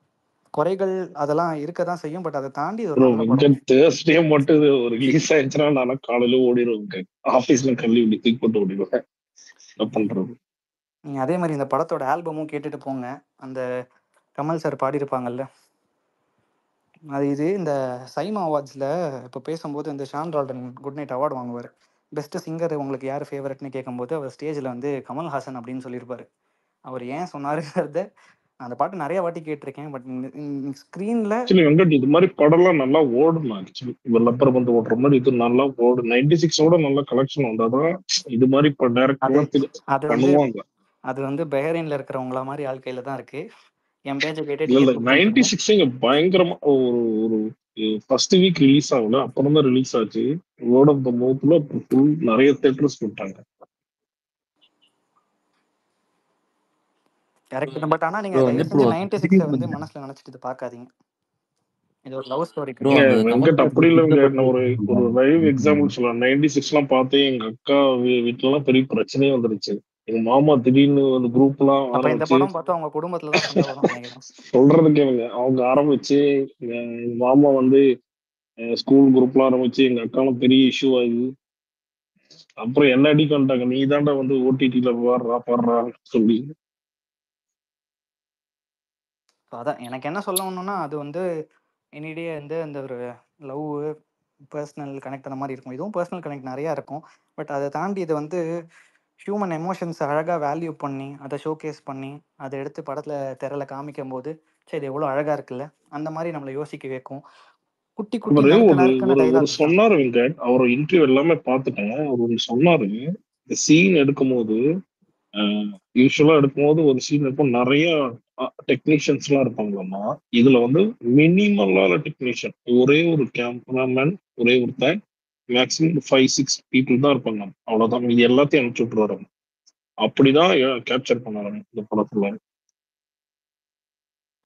இல்ல ஒரு விஷயம் அழகா இருக்கு, நம்ம கனெக்ட் ஆகுதுன்னா அது மீதி ஸோ நிறைய பேர் டிஎம்லாம் பண்றீங்க. ஸோ நான் சொல்லிடுறேன், ஒரு மிக்சட் பேக் ஆஃப் எமோஷன்ஸ் தான் சில பேருக்கு. அதனால வந்து சில பேருக்கு ரொம்ப நல்லா ஒர்க் ஆகும். எனக்கு ஒரு சாட்டிஸ்ஃபைங் எக்ஸ்பீரியன்ஸ். பட் நீங்கள் கேட்குற கிரேட் ஃபிலிம் அதை வந்து நீங்கள் பார்த்துட்டு உங்களுக்கு எப்படி இருக்குங்கிறத நீங்களே ஃப்ரைடே சொல்லுங்கள். கண்டிப்பாக நல்ல படம். ப்ரோ அந்த கண்டினியூ பண்ணுங்க bro. Kamal sorry sir miss பண்ணிட்டேன். பாட்டு ஸோ அப்படின்னு சொன்னீங்க. கமல் சார் வயசு என்ன, 72வா? 69 17 70. அவர் வந்து அந்த யாரோ பாட்டை வந்து 2 ஆக்டேவில் பாடியிருப்பார். ஷான் வந்து சைமாவாத்தில் வந்து என்னடா இங்கே அவ்வளோ சிங்கர்ஸ் இருக்காங்களே, இன்னும் கமல்ஹாசன் தான் ஃபேவரட் சிங்கர்னு சொல்கிறார். யாரோ பாட்டு படத்தில் வரும்போது அந்த லிரிக்ஸ் வந்து அவ்வளோ அழகாக ஃபிட் ஆகும். அதை தாண்டி அந்த குரலில் இருக்கிற எமோஷன்ஸ் வந்து உங்களை அப்படியே வந்து சீட்டு பின்னாடி சாயர்லேருந்து முன்னாடி வர வச்சு கழுத்தில் கன்னத்தில் கை வச்சு என்னடா இப்படி பாடிட்டான் அந்த ஆளு, எனக்கெல்லாம் பயங்கர பொறாமையாக ஐயோ இருந்துச்சு. வெங்கட், என்னப்பா நீ பாட அசால்ட்டா படம் பார்த்துட்டு இப்பெல்லாம் சொல்றீங்க. அதெல்லாம் வந்து பரவாயில்ல, என்னங்க ஏதோ விடுங்க. என் காந்த குரல் மூலயமா ஒரு 190 டிக்கெட் புக் ஆகுது, அதுவும் பெகரின்ல புக் ஆகுதுன்னா சந்தோஷம் தான். நாங்க இவர் இன்னும் வெயிட் பண்ணுங்க. ஏங்க இப்பெல்லாம் இது இல்லை பண்றீங்க, எனக்கு டெம்ப் எனக்கு ஆக்சுவலாக பண்றீங்க? வந்து ரொம்ப நான் ஏதோ கொஞ்சம் பாட்டு பாடிட்டு இருக்கேன், ஒரு விஷயத்துல பயங்கர மோட்டிவேஷனலாக இருக்கு. இந்த ஆளு 70 வயசுல போய் இப்படி பாடிட்டு இருக்காரு, நம்மலாம் என்ன பண்ணிட்டு இருக்கோம் 25 வயசுல 26 வயசுல அப்படின்ற மாதிரி ஒன்று இருந்துச்சு. பிரிச்சுட்டாரு. ஸோ எனக்கு பாட்டு கேட்கும்போது இந்த டெல்டா கல்யாணம் ரொம்ப பிடிச்சிச்சா, ஸ்க்ரீன்ல பார்க்கும்போது திஸ் இஸ் வை, அதனால தான் அவர் கமல்ஹாசன். நான் கொஞ்சம் புல்லரிக்குது கொஞ்சம் ப்ரோ ஓவரா, சட்டுன்னு. எனக்கே தெரியுது நான் கொஞ்சம் ஓவரா தான் பண்றேன். இல்ல ப்ரோ, ஓகன்னு சொல்றேன், போட்டு படம் அடிக்காதீங்க. பட் ஆனா நீங்க படம் பார்க்கும்போது உங்களுக்கு அது ஃபீல் ஆகும். படம் எங்க ஏரியான்னு டெல்டான்ட்டீங்க. கண்டிப்பா நாளைக்கு பாத்துறோம். ஃப்ரைடே ஒண்ணு வந்து பார்த்துட்டு சொல்றோம். கௌரி எல்லாம் உங்களை கலாய்க்கிறாங்க. கௌரிகள் எல்லாம் எனக்கு ஒண்ணுமே பிரச்சனை ஓகே இல்லை, உனக்கு? எனக்கு ஒண்ணுமே பிரச்சனை இல்லை. அவங்க படம் பார்த்துட்டு அவங்களுக்கு இல்ல பிடிக்கவே இல்ல, இல்லைன்னு சொன்னாலுமே அதை நான் நான் ஏத்துக்க வந்து ரெடியா தான் இந்த இருக்கேன். 96 நான் வந்து இந்த பிரேம்குமாருக்காக பார்க்கணும். இல்ல இல்ல அப்படி அவ்வளவுதான். இல்லை, நான் வந்து தப்புனா அதை கற்றுக்கிட்டு மாற்றிக்க ஸ்கோப் இருக்குன்னா அதை மாற்றிக்க ட்ரை பண்ணேன். நல்லா இல்லைன்னா டிஃபெண்ட் பண்ணி உருட்டுற ஆள்லாம் கிடையாது. அவங்களுக்கு படம் பார்த்துட்டு பிடிக்கவே இல்லை அப்படி சொல்லிட்டேன்னா ஓகே, நான் அதை ஒத்துக்கிறேன். அப்படி சொல்லல. நீ இதா பேசுற, குழந்தை மாதிரி பேசுற, அது சொல்ற. அதுக்கு போட்டிருக்காங்க அவங்க ட்வீட். என்ன போட்டிருக்காங்க இருங்க, சே மேல போட்டிருக்கேன். பிரேம்குமார் துள்ளி, என்னங்க இது நெட்டு லோட் ஆக மாட்டேங்குது, துள்ளி குதிக்கணும் போல இருந்துச்சு. ஓகே ஓகே தான். Anyway thanks for that. நான் வந்து யூஸ்வலா ரொம்ப எல்லா ரொம்ப படத்துலையும் தேங்க்ஸ். எனக்கு படம் பிடிக்கலன்னா நான் வந்து அதை பத்தி போடுறதே அவாய்ட் பண்ணிப்பேன். பட் எனக்கு இது பெருசா எழுதணும்னு இருக்கு, எது ஒர்க் ஆச்சு எது எனக்கு ஒர்க் ஆகலை அப்படின்ற மாதிரி. பட் என்னன்னா இந்த படம் அதை தாண்டி தியேட்டர்ல போய் பார்த்து ரொம்ப நாள் கழிச்சு தான் ஒர்க் நல்ல படம். ஆகாத வந்து எப்போனாச்சும் தான். ஃப்ரைடே போடாதீங்க, கொஞ்சம் ஒரு 2-3 நாள் கழிச்சே போடுங்க. இல்லை இல்லை ப்ரோ அப்படி இல்லை, நம்ம ரிவ்யூலாம் தாண்டி நம்மளோட ஒப்பீனியன் ஒன்று போடுறோம், அது ரெசனேட் ஆகுதா இல்லையான்னு நம்ம கற்றுக்க போகிறோம். இந்த படம் நல்லது நல்லா இல்லை குட் தாண்டி இதை பார்க்கணும் கண்டிப்பா. ஒரு நிமிஷம். தங்கலானுக்குலாம் நீ படமே பார்க்காம வந்து முத நாளே கதறிட்டு இருந்தால ஒரு ஒரு காரணம். ரஞ்சித் ஐயோ யாரோட வந்து பேசுறது? ஐயோ பிரேம் ஐயா, 96 பிரேம் அப்போ உங்களுக்கு காதல வந்து அப்படியே அறுக்க ஏங்க லவ் பண்ணிருக்கியா நீ? இப்போ நானே லவ்னா ஓவரா என்னன்னு பேசிட்டு தெரியுமா இருந்தேன்னா கார்த்தி? எனக்கு நீங்க போய் பேசுறது படுத்துட்டு போ. அதுக்கு மேல இருக்கு. 3 ஜேடி நீ 1 எத்தனை லவ் லிட்டர் பண்ணிருக்க? அப்படியே அந்த படம் எத்தனை லவ் பார்த்து பண்ணிட்டு இருக்கப்போ என்ன பண்றது? அப்படி ஒரு படம், அதெல்லாம் உன்னை கூட்டிட்டு போயிரும். ஜென்மத்துல கூட்டிட்டு போய் உன்னை சின்ன வயசுல கூட்டிட்டு உன்னை அடிச்சு எழுப்பி உன் இருதயத்தை கிழிச்சு ஒரு லிட்டர் ஜேடி குடிச்சிட்டு பாத்தியா அந்த படத்தை? 3 லிட்டர் 3 லிட்டர் குடிச்சிட்டு பாத்தியா? ஆமா, காலையில இருந்து பாத்துட்டே இருக்கும் திருப்பி நீலாம்பரி மாதிரி போட்டு அந்த திரும்ப ப்ளே பண்ணி விட்டுட்டு குடிச்சிட்டே இருந்திருக்க. அப்படின்னா அதெல்லாம் லவ் பண்ண உனக்கு தெரியும். உனக்கெல்லாம் என்ன தெரியும்? சும்மா வந்து பாலிடெக்னிக்ல சும்மா வந்து சீனியரை லவ் பண்றது. இவ்வளவு கொடூரமான லவ் ஃபெயிலியர் என்ன சொல்லு? இல்ல அவ்வளவு கொடூரமான லவ் ஃபெயிலியர் என்ன உனக்கு? ஒரு நாள் ஃபுல்லா கொடுமையான லவ் ஃபெயிலியர். அந்த படம் வந்து சரக்கடிச்சு எமோஷனலா அறுத்துக்கிட்டியா? எமோஷனலான ஒரு ரைடு. ராபின்சன் ஒரு நிமிஷம் இருங்க, நீங்க எமோஷனலா கார்த்தியனோட விஸ்வரூபத்தை ஒரு நாள் நான் பார்த்தேன் அன்னைக்கு ஈவினிங். அப்போ அவர் காலேஜ்ல எப்படி இருந்திருப்பாருங்கிறத யோசிச்சு பார்க்க முடிஞ்சிச்சு. நீங்க அவரை பயங்கரமா அண்டர் வேல்யூ அண்டர் எஸ்டிமேட் என்ன பண்ணுறீங்களோ அதை பார்த்துக்கோங்க. ஆனால் நீங்கள் நினைக்கிறதுக்கு மேலே அவர் வந்து ஒரு லவர் பாய் தான் காலேஜ் படிக்கும் போது. இல்ல இல்ல இங்க இல்ல வெங்கட் யாரா இருந்தாலுமே ஹாலிவுட்டுக்காரங்களுக்கே வந்து எமோஷனல் இருக்காது. நம்மளுக்கு எல்லாம் வாய் தெளிவும் வீரப்பா பேசுவாங்க. எல்லாருக்குமே எமோஷனல் இருக்காது. அது ஓகேயா 3 லிட்டர் ஜேடி வச்சுக்கிட்டு அந்த படத்தை ஒரு நாள் ஃபுல்லா நான் மட்டும் இருந்தாங்கய்யா, நான் மட்டும் முடியாது பட் ஆனா அவங்களும் போயிட்டாங்க. பட் ஆனா நான் திருப்பி திருப்பி போட்டு பாத்துட்டே இருந்தேன். காலையில ஒரு லீவ் எல்லாம் போட்டு 2-3 நாள் லீவ் போட்டு எதனால இல்ல அந்த படம் வந்து எமோஷனலா ஒரு டிஃப்ரெண்டான ஒரு மியூசிக் எல்லாமே கனெக்ட் ஆச்சு. நீ ஒரு கட்டத்துல நீ படம் பார்க்கறன்னு தெரியாது, நீ அந்த சினிமால இருக்கிற மாதிரி இருக்கு.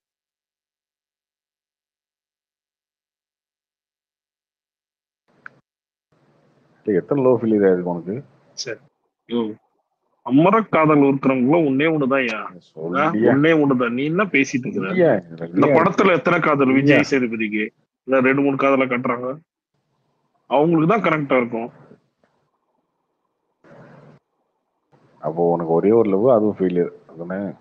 இப்ப விஜய் சேதுபதி ஃபெயிலியர் ஆச்சு அந்த படத்துல, என்ன கட்டுறாங்க?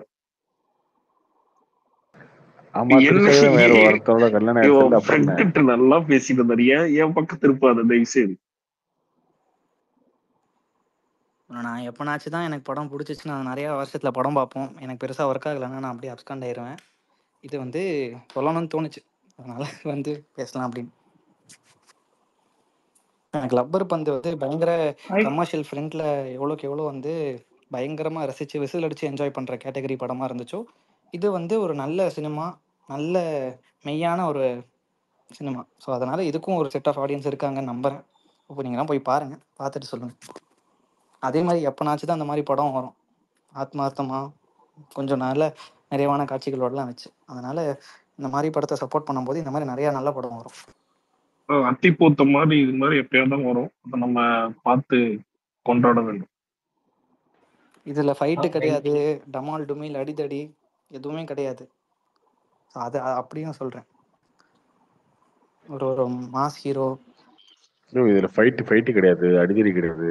அதே மாதிரி உங்களை அழுவ வைக்கணுன்றதுக்காக பயங்கர சென்டிமெண்ட் நெஞ்ச புழிஞ்சு ஐயோ செத்துட்டாங்களே அழுதுட்டாங்களே அந்த மாதிரியும் கிடையாது. அதெல்லாம் அப்படிலாம் எதையுமே இருக்காது. ஃபீல் குட்டா ஒரு படம் இருக்கும். உன்னை அழ வைக்கணுன்றதுக்காக யாரை கொலை பண்ணி யாரா செத்து அதை சாதி பேசி எங்களை விட்டு போயிட்டாங்களே அந்த மாதிரிலாம் எதுவுமே இருக்காது இந்த படத்துல. இது வந்து ஒரு சவுண்டே இருக்காது, சத்தமா கூட யாரும் பேச மாட்டாங்க. இப்போ நம்ம வாழ்ந்துட்டு இருக்கிற உலகத்துல ஒரு ரியாலிட்டி செக். ஸோ நல்ல பியூராக இருக்கும். தப்பாக லைக் அதில் நிறையா அதுதான் பாசிட்டிவ்ஸ் நெகட்டிவ்ஸ் நிறையா இருக்கும், but still it is very pure. இப்போ உன்னை மாதிரி ராபின்சன் ப்ரூனேல உட்காந்து ப்ரூனே இளவரசர் ரேஞ்சுக்கு பேசிட்டு இருக்கல. நீங்க சென்னையில பண்ணி என் கூட போதையில வாய் தவறி என் கூட ஒரு ப்ரூனேங்கிற ப்ரூனே என் ஃப்ரெண்ட் ப்ரூனேல என் ஃப்ரெண்ட் ஒருத்தர் இருந்தாங்க. பெக்ரன் இளவரசர் ரேஞ்சுக்கு பேசிட்டு இருக்கல. நீ எல்லாம் சென்னை வந்து என்னை மாதிரி நல்லவனோட ஒரு நாள் இருந்தீங்கன்னா நீ என்ன ஃபீல் பண்ணுவ அப்படின்ற அந்த மாதிரி படம். ஐயோ நம்ம அவ்வளவு திமிரா அங்க உட்காந்து பேசிட்டு இருந்தோமே, இங்க இவ்வளவு நல்லவங்க எல்லாம் இருக்காங்களே. Hi Karthik bro. Hi bro, சொல்லுங்க ப்ரோ. ப்ரோ ராபின்சன் கேட்டிருந்தாங்கல்ல ப்ரோ, அவரு ஷூட் பண்றப்போ மினிமலா தான் வச்சு ஷூட் பண்ணுவாரு சொல்லியிருந்தாங்கல்ல. எது சொல்றீங்க? இல்ல ப்ரோ, அவர் இன்டர்வியூல இந்த படத்துல சொல்லியிருந்தாரு ப்ரோ, இந்த மாதிரி ரொம்ப மினிமலா தான் ஆளுங்களை எக்யூப்மெண்ட்ஸ் எல்லாம் வச்சுட்டு ஈவன் நிறைய கேரக்டர்ஸே கம்மி தான் இந்த படத்துல. இல்ல இந்த படத்துல வந்து ஷூட் பண்ணும்போது அவங்கள நிறைய பேர்ல இருக்க மாட்டாங்க, எல்லாத்தையும் அனுப்பிச்சிட்டு க்ளோஸ்டா அப்படிதான் ரொம்ப மினிமலா தான் அவரு கிளியரா சொல்லியிருப்பாருங்க. ஆமா ப்ரோ, நீங்க சொன்ன மாதிரி ஒரு 30 பேர் தான் ப்ரோ இருந்தாங்க. இங்க கும்போணத்துல ஷூட் பண்ணாங்க. அரவிந்த் சாமி வந்து சைக்கிள் ஓட்டுற மாதிரி அந்த சீன் எடுத்துட்டு இருந்தாங்க, நாங்க பார்த்தோம். ஆனா கம்மி பேர் தான் ப்ரோ இருந்தாங்க, ஒரு 30 பேர் தான் இருந்திருப்பாங்க ஷூட் பண்றப்ப.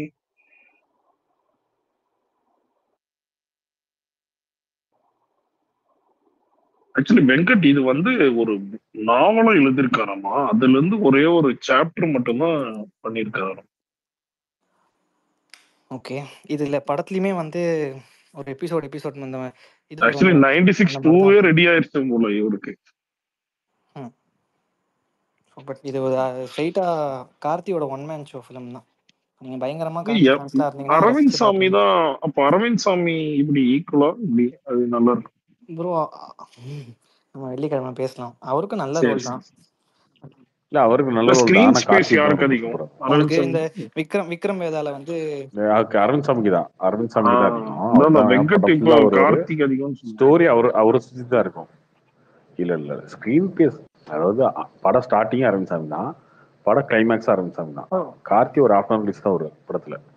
ஆனா கேரக்டரா பாத்தீங்கன்னா கத்தி தான் உங்களுக்கு சூப்பரா கார்த்தி இருக்கும். கேரக்டர் வந்து எல்லாரும் என்ஜாய் பண்ணி பாக்குறது அவர் தான் பார்ப்பாங்க. ஒரு சின்ன பையனோட கியூட் மேக்ஸ் இன்னோசென்ஸ், பயங்கரமான வெகுளித்தனம், எக்ஸ்ட்ராடினரியா பர்ஃபார்ம் பண்ணிட்டாரு. அவர் ஆடியன்ஸ்ல ஒரு விஷயம் சொல்லியிருப்பாரு, இந்த மாதிரி வந்து தஞ்சாவூர்காரங்கன்னா ஸ்லாங் எப்படி எடுக்கிறது, அப்படி போய் பார்த்தோன்னே வாப்பா அப்படின்னு சொல்லிட்டு வந்தாங்கன்னு சொல்லிட்டு கிட்டத்தட்ட அவர் வர 30 நிமிஷத்துல வருவார். அதுலேருந்து கடைசி ஃப்ரேம் வரைக்குமே பயங்கர இன்னசென்ஸுங்க.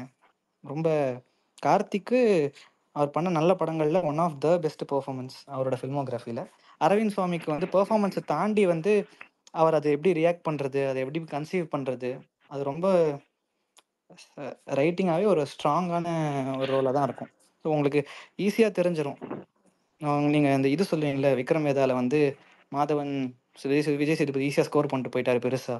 கிட்டத்தட்ட அந்த மாதிரி தான் ரோல். 2 பேருக்குமே நல்லா வெயிட்டாக இருந்தாலும் இந்த கேரக்டராக வந்து இதோட இன்னோசென்ஸு இது இப்படி ஒருத்தர் இருந்துட முடியுமாங்கிற மாதிரி பார்க்கும்போது அவர் பயங்கரமாக அதை உள்வாங்கி பெர்ஃபார்ம் பண்ணியிருப்பாரு. ஏங்க அதாங்க பிரேம் சொல்றாரு, நான் செகண்ட் சாய்ஸே வைக்கலையம்மா அரவிந்த் சாமிக்கு. கார்த்திக் கூட சொல்லல, எனக்கு ஒரே சாய்ஸ் தான். இந்த கதை வந்து அவர் ரெடி பண்ணிட்டு இருக்கும் போதே கார்த்திக் வச்சு தான் ரெடி பண்ணியிருந்தாங்க. அண்ட் அவர் போய் அப்ரோச் பண்ணுறதுக்கு முன்னாடி மற்ற சர்க்கிள்ஸ்லாம் வந்து கார்த்திக்கு ஸ்கிரிப்ட் பண்ணியிருக்கீங்கன்னு சொல்லிட்டு கார்த்தி சார் கேட்டுட்டு அவர் போய் நம்மள்ட்ட எனக்கு ஒரு ஸ்கிரிப்ட் வச்சுருக்கீங்களாமே, நான் ரீச் அவுட் பண்ணல அப்படின்னு சொல்லிட்டு அப்படி தான் போச்சு. அப்புறம் ஸ்கிரிப்ட் கேட்டோடனே இதை தூடிக்க ரெஃபர் பண்ணியிருப்பாங்க. அந்த தெலுங்கு ரிலீஸ் ஈவெண்ட்டில் வந்து இதை பற்றி பேசியிருப்பாரு டீட்டெயிலாக. வானவில் இல்லை தானே இன்டர்வியூல சொன்னாரு. இவரு ராபின்சன், நீங்க சொல்றது கரெக்ட். நானும் பார்த்தேன். இன்டர்வியூல சொன்னாரு, நான் வந்துட்டு அரவிந்த் சாமிக்கு நான் செகண்ட் சாய்ஸே எடுக்கல அப்படின்னு சொன்னாரு. பட் அப்போதைக்கு தெரியல, படம் வரதுக்கு முன்னாடி ரொம்ப நாள் இருந்துச்சு. ஒருவேளை அவர் ஏதாவது ப்ரமோஷன் கூட சொல்லலாமா அப்படிங்கிற மாதிரி ஒரு கமெண்ட் பண்ணியிருந்தாங்க நிறைய பேர். கேட்க வந்தீங்களே, இது ஸ்டோரி வானவில் அப்படின்னு கொஞ்சமாச்சு இந்த அரவிந்த் சுவாமி ஒரு படத்துல சொல்லுவாரு, even Sparrow has bigger brains அப்படின்னு. சுயமா யோசிக்கிறவன் எவனுமே வந்து இந்த மாதிரி ஒரு கேவலமா யோசிக்க மாட்டான். சரிங்களா? இதை நீங்க வந்து ஒரு டவுட்டா வேற வச்சுக்கிட்டு, நான் கோவமே படாத ஆளுனாலே நீங்க அதை வச்சு போட்டு ஒரு ஹேட்ரட் ஸ்ப்ரெட் பண்ணி கொண்டு வந்துட்டு அதை மேனிபுலேட்டிவா ஒரு புஷ் பண்ணிட்டு அதை ஒரு பின்பம் கொடுக்க ட்ரை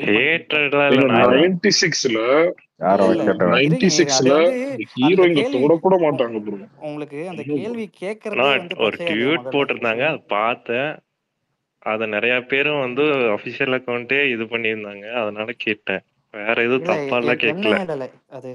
அது கேள்வியா ஒரு எடுத்துட்டு வரதே வந்து ஒரு மாதிரி கேவலமா இல்லையா சொல்லுங்க? நீங்க அபிஷியல் அக்கவுண்ட், எந்த அபிஷியல் அக்கவுண்ட் போட்டிருந்தாங்க சொல்லுங்க? யாராச்சும் போய் அதை என்டோர்ஸ் பண்ணுவாங்களா இந்த மாதிரி படத்துக்கு? And film of this big scale அவங்க வந்து கான்ஸ்டன்ட்டாக வந்து ஏப்ரல் மாதத்துலேருந்து அனௌன்ஸ் பண்ணி ப்ரொமோட் பண்ணிட்டு இருக்காங்க. சரிங்களா? அப்படி இருந்தாலுமே கார்த்தி மாதிரி ஹீரோலாம் அப்படி போய் நடிப்பாங்களா? என்ன அறிவு வேணாம் கொஞ்சமாவது.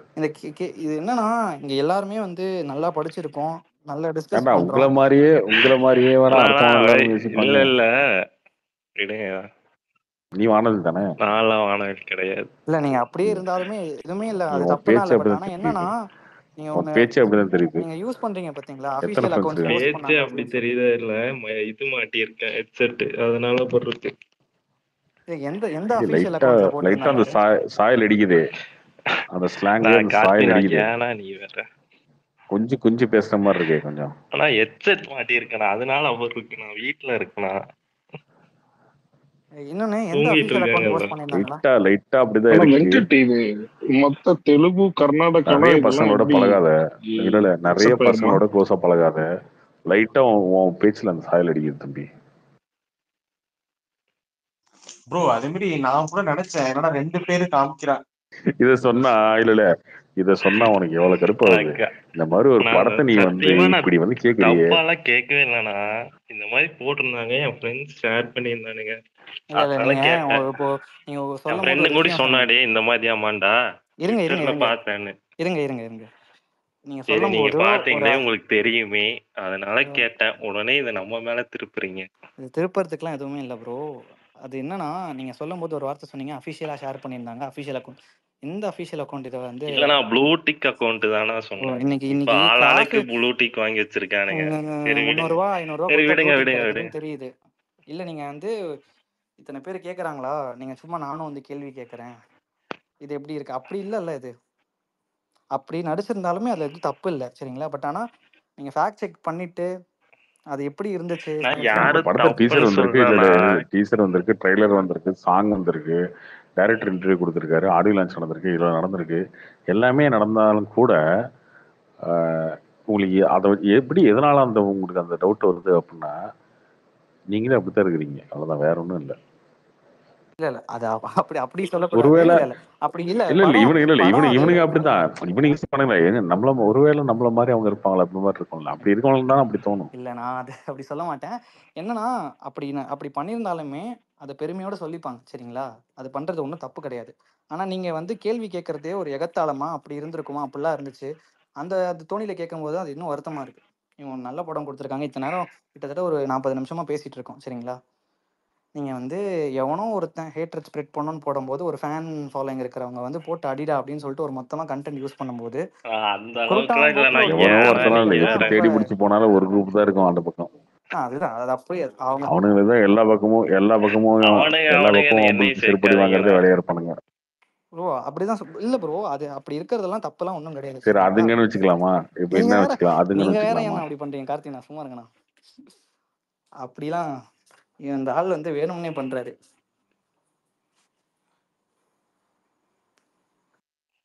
ப்ரோ ஆக்சுவலா படம் வந்து 2 பேர்னு சொன்னப்ப சில பேர் யோசிச்சு 2 பேரே போர் அடிக்கும்னு நினைச்சா கூட கார்த்திட்ட இன்னும் ஒரு ஸ்பெஷல் நான் அவர்கிட்ட நம்ம பக்கத்து வீட்டு பையன் நடிக்கிற மாதிரி அப்பையில இருந்து சொல்லி கார்த்திட்ட ஒரு நம்ம பக்கத்து வீட்டுல ஒருத்தர் எப்படி இயல்பா பேசுற அது மாதிரி தான் கார்த்திட்ட இருக்கும். ஸோ அதனால வெயிட் பண்ணி பார்க்கலாம் படம் இப்ப இருக்கு. நாங்க ஃபேன்ஸா சொல்றோம், ஜென்ரலா சினிமா ஃபேன்ஸா.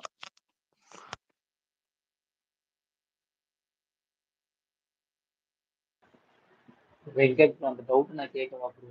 அந்த டிவிஎஸ் சிஸ்டம் சொல்லுங்க கார்த்தி. நான் சாரி ஃப்ளோல வந்து அது தப்பா ரூட் ஆயிட்டு இருந்துச்சு, அதனால அப்படி சொன்னேன்.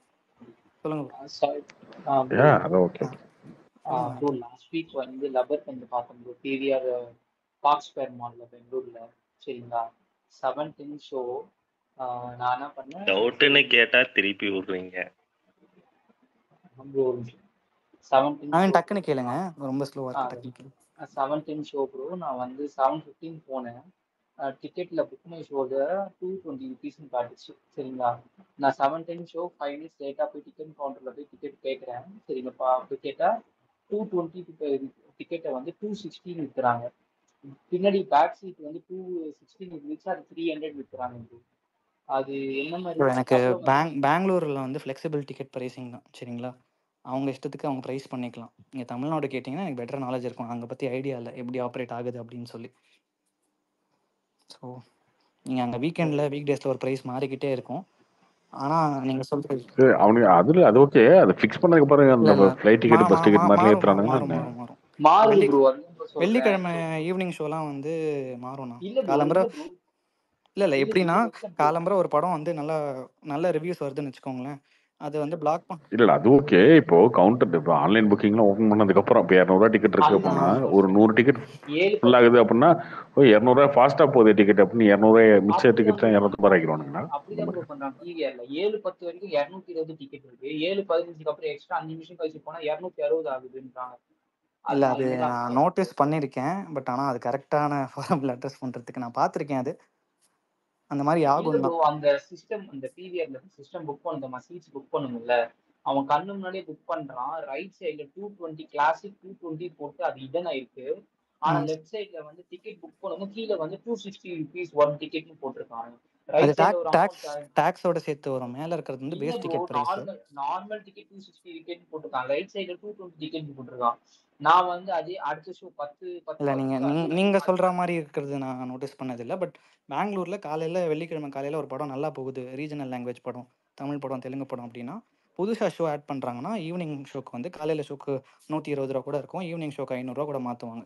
பட் ஆனா நீங்க சொல்ற கான்செப்ட் நான் நோட்டீஸ் பண்ணதில்லை. எனக்கு ஷோ டைமிங்ஸ் எக்ஸ்ட்ரா வந்து அந்த ஷோ டைம் முடிச்சுட்டு போன பிறகு அந்த டிக்கெட் ரேட் அதிகமாக வைக்கிறாங்கன்னு நான் சொன்னேன். அது கேட்டால் வந்து டிக்கெட் டிமாண்ட் டிக்கெட் மூவி டிமாண்டுக்கு ஏற்ற மாதிரி நாங்கள் டிக்கெட் வச்சு ஏற்றி விற்போம் அப்படின்ற மாதிரி சொல்கிறாங்க மேனேஜ்மெண்ட்டு. அன்னைக்கு சாட்டர்டே நாங்கள் ஃபோன் பேசும்போது நாங்கள் ஒரு 8 பேர் போனோம். 8 பேருக்கு வந்து எக்ஸ்ட்ரா வந்து கிட்டத்தட்ட நாங்கள் கொடுத்தோம். ஒரு டிக்கெட் 40 ரூபா எக்ஸ்ட்ரா போட்டு கொடுத்துருக்காங்க.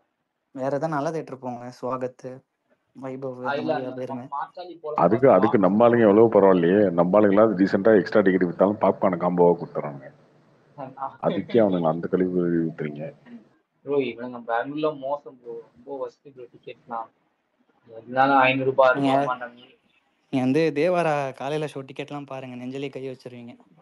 பார்த்து 1000 ரூபாய் 500 ரூபாய் போட்டுருந்தாங்க ப்ரோ. அதுவும் இல்லை பெங்களூர்ல. ஆமா ரொம்ப சுமார் ஸ்கிரீனே வந்து 1200 ரூபா, 900 ரூபா ஸ்டார்டிங் பிரைஸ் அங்க காலையில ஷோ. அந்த இன்னோவேட்டிவ் மல்டிபிளெக்ஸ் இருக்கு, அதெல்லாம் வந்து ஸ்கிரீனே 4 ரூபா தான் இருக்கு. அந்த 4 ரூபா ஒரு டிக்கெட்டே 800 ரூபான்னு விற்கிறானுங்க. இது எதுக்குன்னே தெரியல. 4 ரூபாய் வெங்கட் எங்க அண்ணா ஃப்ரெண்ட்ஸுங்கெல்லாம் வந்து பெங்களூர்ல இருந்து ஒசூருக்கு போய் பாத்துருவாங்க. கோட் இங்க இருக்கவங்க எல்லாம் வந்து அங்க பெங்களூர்ல பார்த்த மாதிரி பெங்களூர்ல இருக்க இங்க வந்து 190 ரூபாய்க்கு தேவார பார்க்க கூடாது.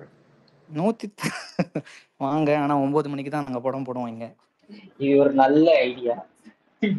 இல்ல ஏன் சென்னைக்கு போனோம், அங்கேருந்து கரெக்டா கொஞ்சம் தூரம் ஒரு லோக்கல் பஸ் பிடிச்சாலே ஹோசூர் போனா 125 ரூபா டிக்கெட். அல்ல அதுதான் ஒசூர். ஒசூர்ல 2 மால் வந்துருச்சுல, கிராண்ட் லட்சுமி 2 மால் இப்போ வந்துருச்சு. அந்த கிராண்ட் தியேட்டர் சூப்பரா இருக்கு. அங்கேயும் 190 ரூபா தான் டிக்கெட். அங்க அந்த கிராண்ட் தியேட்டர் போனேன், நல்லா இருந்துச்சு, சூப்பரா இருந்துச்சு. இந்த ஓரியன் மால் நல்லா இருந்துச்சு பெங்களூர்ல. ஓரியன் மால் நல்லா இருந்துச்சு, இப்போ நல்லா இருந்துச்சு. டிக்கெட் ரைஸ் தான் ப்ரோ. அதான் உங்களுக்கு எது ஜாஸ்தியா இருக்கோ. பெங்களூரோட பெரிய ஒரு குட் விஷயம் என்னன்னா, இந்த ஃபேன் செலிப்ரேஷன் தியேட்டர் காலையில் ஷோ தவிர பிவிஆர் ரொம்ப எக்ஸ்பென்சிவாக இருக்குன்னா உங்களுக்கு அவ்வளோ ஆப்ஷன் இருக்குது. ஏன்னா தமிழ், தெலுங்கு, மலையாளம், ஹிந்தி இது எல்லாத்துக்குமே அவ்வளோ சிங்கிள் ஸ்க்ரீன்ஸும் நல்ல சிங்கிள் ஸ்க்ரீன்ஸும் போடுறாங்க. எனக்கு அந்த ஸ்வாகத் தியேட்டர் என் ஃப்ரெண்டு கேட்டு இன்னைக்கு வேட்டை இண்டிய டிக்கெட் வேணும்னு சொல்லிட்டு 2-3 தியேட்டர் ஆப்ஷன். அது அவனுங்க வந்து ஒரு கட் அவுட் செலவு பண்ணி வச்சிருவானுங்க. அப்புறம் அந்த கட் அவுட்டையும் மலைக்க அளவுக்கு மாலையும் கட்டிடுவானுங்க. அதுக்கேண்டா கட் அவுட் வச்சிங்கன்ற மாதிரி தான் இருக்கும். இல்லை அங்கே பெங்களூர் பொறுத்த வரைக்கும் என்னன்னா, நம்ம சென்னை தமிழ்நாட்டில் இருக்கிற ஸ்க்ரீன் சொஃபஸ்டிகேஷன் கிடைக்காது. ப்ரொஜெக்ஷன் சவுண்டில் இங்கெல்லாம் டாப் நாச்சாக இருக்குது. பட் அங்கே வந்து அவங்க கொடுக்குற ப்ரைஸுக்கு மற்ற தியேட்டர் கம்பேர் பண்ண வந்து கொஞ்சம் பெட்டர், ரீசனபிளாக இருக்கும். ஸோ அதனால் இந்த ஸ்வாகத் தியேட்டர்னு ஒன்று இருக்குது. அது 70mm எல்இடி டிவி இருக்குல்ல, அந்த மாதிரி வச்சுருப்பாங்க, பெரிய ஸ்க்ரீனு. இங்கே ஃப்ரெண்டு ஒருத்தர் சொன்னார் பயங்கரமாக இருந்துச்சு அப்படின்ற மாதிரி. விக்ட்ரி சினிமாஸ் நான் 2-3 வாட்டி போயிருக்கேன். ஸோ அது வந்து ஓரளவுக்கு ப்ரிட்டி டீசெண்டாக இருக்கும். எனக்கு முகுந்தா, ஊர்வசிலாம் வந்து கொஞ்சம் ஓகேஷ் அந்த மாதிரி தான் இருந்துச்சு. ஸோ நிறைய தேட்டர் இருக்கு பெங்களூர்ல. எனக்கு நாங்கள் வந்து இல்லை, எனக்கு நான் ஒரு படம் தான் பார்த்தேன். அன்னைக்கு வந்து கொஞ்சம் சுமாராக தான் இருந்துச்சு. ஸோ அதனால் அதை வச்சு சொல்ல முடியாது. பட் எனக்கு அது பெருசாக ஒர்க் ஆகலை. ஸ்வாகத் குட்டு. ஊர்வசி வந்து அந்த ஆல்பர்ட் தியேட்டர் மாதிரி வச்சுக்கோங்களேன். 3 லேயராக இருக்கும், மேலே கீழே அந்த மாதிரி. ஃபேன் செலிப்ரேஷனுக்கு ஓகே, பட் படம் நல்லா சூப்பராக பார்க்கணும் அப்படின்ற மாதிரி இருந்துச்சுன்னா அதை விட பெட்டர் ஸ்க்ரீன்ஸ் ப்ரிஃபர் பண்ணலாம். ப்ரோ நீங்க சொல்ற தியேட்டர்ல அந்த கட் அவுட் வைக்கிறதுக்காக, அந்த மாலை போடுறோம் அதுக்காக தான் வைக்கிறாங்க தியேட்டர்லாம். ஆமாம் ப்ரோ. இப்போ ரஜினி விஜய் அதுதாங்க சொல்றேன். கட் அவுட் வச்சுட்டு கழுத்து வரைக்கும் மாலை போட்டு கட் அவுட்டையே மறைச்சிருவானுங்க, தலை மட்டும் தான் தெரியும்.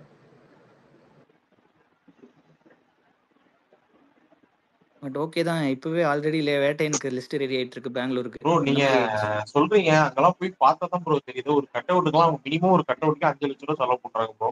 நான் சொன்ன வேதாளா டைம்ல நாங்க இருந்தேன், 3 லட்சம் ரூபா செலவு பண்ணி கட் அவுட் வச்சாங்க அஜித் படத்துக்கு அந்த டைம்ல. எனக்கு தெரியல, இந்த கட் அவுட் வைக்கிறதெல்லாம் பெரிய பெருமையானலாம் எனக்கு சொல்ல தெரியல. இல்ல ப்ரோ அங்க அப்படி படம் நினைக்கிறாங்க பார்த்து ஜாலியா செலிப்ரேட் பண்ணுங்க. இப்போ அங்க இல்ல அதுதான், அங்க மட்டும் இல்ல, எல்லா ஊர்லயுமே தான். எண்ட் ஆஃப் த டே வந்து படம் பார்த்துட்டு செலிப்ரேட் பண்ணுறது போகிறது பெட்டர். கட் அவுட் வச்சு அவ்வளோ காசு செலவு பண்ணி எனக்கு என்ன இன் ரிட்டன்? ஸ்டார் எல்லா படமும் நல்லா பண்ண தான் போகிறாங்க. ஸோ வந்து செலிப்ரேஷன்ஸ் ஓகே, பட்டாசு வெடிக்கிறீங்க, அது எனக்கு இந்த கட் அவுட் கல்ச்சர் பெரிய இது அது எனக்கு பெருசாக ஃபேசினேட்டிங்காக இல்லை. பட் அதான் அவ்வளோ ஸ்பெண்ட் பண்ணி நமக்கு என்ன அப்படின்ற மாதிரி தான். எனக்கு ஸ்டாருக்கு ஒரு டிவோஷன், நான் 10 தடவை கூட போய் ஒரு படத்தை பார்க்குறேன், அதுவே ஒரு 10,000 தான் ஆகும். 5 லட்சம் பண்ணி நான் இவருக்கு இப்படி பண்ணேங்கிறது பெருமையில வந்து நமக்கு என்ன இருக்கு சொல்லுங்க? ஒரு 10 வருஷம் கழிச்சு அந்த 5 லட்சத்தை வேற எதுக்கா போட்டிருக்கலாம் தான் யோசிக்க தோணும். ப்ரோ நீங்க இந்த 10 வருஷம் கழிச்சு சொல்றீங்க, எனக்கு தெரிஞ்ச நான் 2010 அதுக்கு முன்னாடியில தான் பண்ணிட்டு இருக்கேன் பெங்களூர்ல. எப்படின்னு ரஜினி சாரு, தலைவர், கமல் அப்ப நான் கரெக்டா நான் உங்களுக்கு தான் சொல்றேன் அது. சொல்றேன். இல்ல அங்க அதுதான் அப்படி சொல்றேன். பண்ணிட்டு இருக்காங்க. உங்களுக்குலாம் ஆனந்த் சீனிவாசன் எத்தனை ஆனந்த் சீனிவாசன் வந்தாலும் எனக்கு ஏன் மாறு இல்ல 10 வருஷம் ஆகி இன்னும் திருந்தலையா மதன்? யார் ப்ரோ இங்க இல்ல ப்ரோ, பெங்களூர்ல பண்ற சொல்றேன். அந்த அளவுக்கு கட் அவுட் வச்சு ஒரு ஹீரோ பண்ணிட்டு இருக்காங்க. அது புது ஜென்ரேஷன் வருங்க. ஒருத்த பண்ணுவான், 10 வருஷம் கழிச்சு அவன் திருந்திடுவான், திருந்தி அவன் பொழப்பாக்க போயிடுவான். அதுக்கப்புறம் புது ஜென்ரேஷன் வருவானுங்களா, புது பேட்ச், அவனுங்க ஒரு 10 வருஷம், அப்புறம் அந்த பேட்ச் திரும்பி அவனுக்கு போயிடுறானுங்க, அதுக்கு நடுவில் ஒரு பேட்ச் வருவாங்க. அந்த மாதிரி அப்படித்தான் ஓட்டிட்டு இருக்கோம். ஒரே ஆள் வச்சுட்டு இருப்பானா? அது ஒரு ஃபேஸ் ஆஃப் லைஃப் தான். நான் எவ்வளோ பெரிய கெத்து அப்படின்னு சொல்லிட்டு காட்டுறேன்டா என் தலைவனுக்கு நான் எவ்வளோ செலவு பண்ணேன் அப்படி இப்படின்னு. ஒரு 10 வருஷம் கழிச்சு பார்க்கும்போது அந்த காசை நம்ம அப்படியே பண்ணிட்டோமே, வேறு எதற்காக யூஸ் பண்ணிருக்கலாமோ அந்த மாதிரி தோணும். அது வந்து மாறிக்கிட்டே இருக்கும். இவர் சொல்கிற மாதிரி பேட்சாக மாறிக்கிட்டே இருப்பாங்க, காலேஜ் பாஸ் அவுட் ஆகிற மாதிரி. கார்த்தி ப்ரோ, இந்த தேவாரா 10 வருஷம் கழிச்சு அந்த போட்டோ வீடியோலாம் எடுத்து போட்டா இவனுங்களுக்கு அசிங்கமா இருக்கும். ஐயோ அதெல்லாம் யாரும் போட்டுறாதீங்க அந்த மாதிரி இருக்கும். கார்த்தி ப்ரோ, தேவாரா படம் வந்து ஃபர்ஸ்ட் ஷோ 1 AM பெங்களூர்ல. ஆமா 1 AM தான். தமிழ்நாடு தவிர மீதி எல்லா இடத்துலயும் 1 AM. கேரளாலலாம் போடல, வெறும் கர்நாடகா தெலுங்கு ஸ்டேட்ஸில் 1 AM.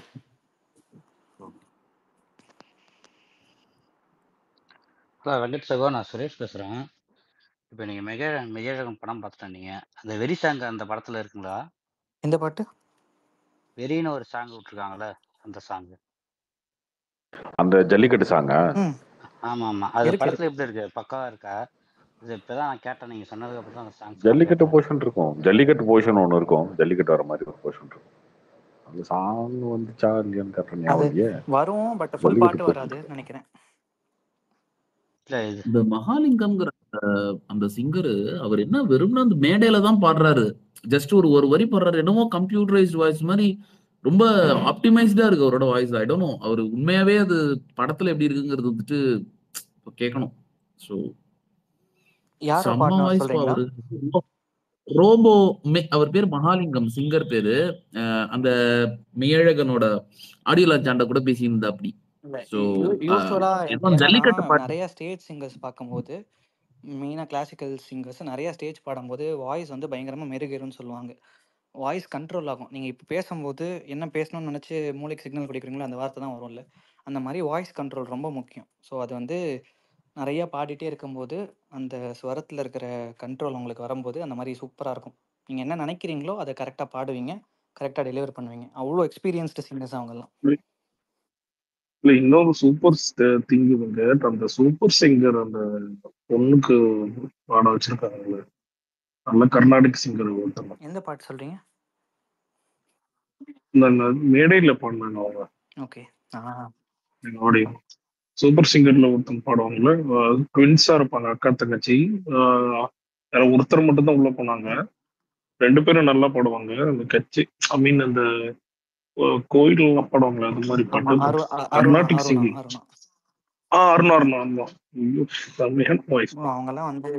அவங்களெல்லாம் கரெக்டா இப்பதான் யூஸ் பண்றாங்க யாருமே. அந்த எனக்கு தெரிஞ்சு தெரியல, நானும் ரொம்ப ஃபாலோ பண்றேன். பட் ஆனா கரெக்டான தமிழ்நாட்டுல அவ்வளோ நல்ல சிங்கர்ஸ் இருக்காங்க. நான் நிறைய ஸ்டேஜ் ஷோஸ் போய் பாடும்போது ஒரு வாட்டி ஒரு சிங்கரை போவேன். எல்லாராலையும் எல்லா பாட்டும் பாட முடியாது. பட் என்னன்னா அவங்களுக்கு சூட்டாகிற பாட்டெல்லாம் வந்து பிரித்து மேய்வாங்க பயங்கரமாக. ஸ்டேஜில் பார்க்கும்போதே வந்துச்சு இவங்களுக்குலாம் நல்ல ஆப்பர்ச்சுனிட்டி கிடைக்க மாட்டேங்குது அப்படின்ற மாதிரி தோணிக்கிட்டே இருக்கும். நான் வந்து லைக் 2018, 19, 20 அந்த மாதிரிலாம் டெய்லி ஆடிஷன் அட்டன் பண்ணிக்கிட்டே இருப்பேன். அப்புறம் நிறைய சான்ஸ் தரேன், ஆப்பர்ச்சுனிட்டி தரேன்னு சொல்லிட்டு ஷோஸில் நிறைய போய் பாட வைப்பாங்க. கேஃபேஸில் காசு கொடுக்காம அனுப்பிடுவாங்க. ஒரு ஸ்டேஜுக்கு மேலே ஓகே ஃபினான்ஷியல் டிபெண்டன்சி தேவைன்னு சொல்லிட்டு வேலைக்கு போக ஆரம்பித்தேன்.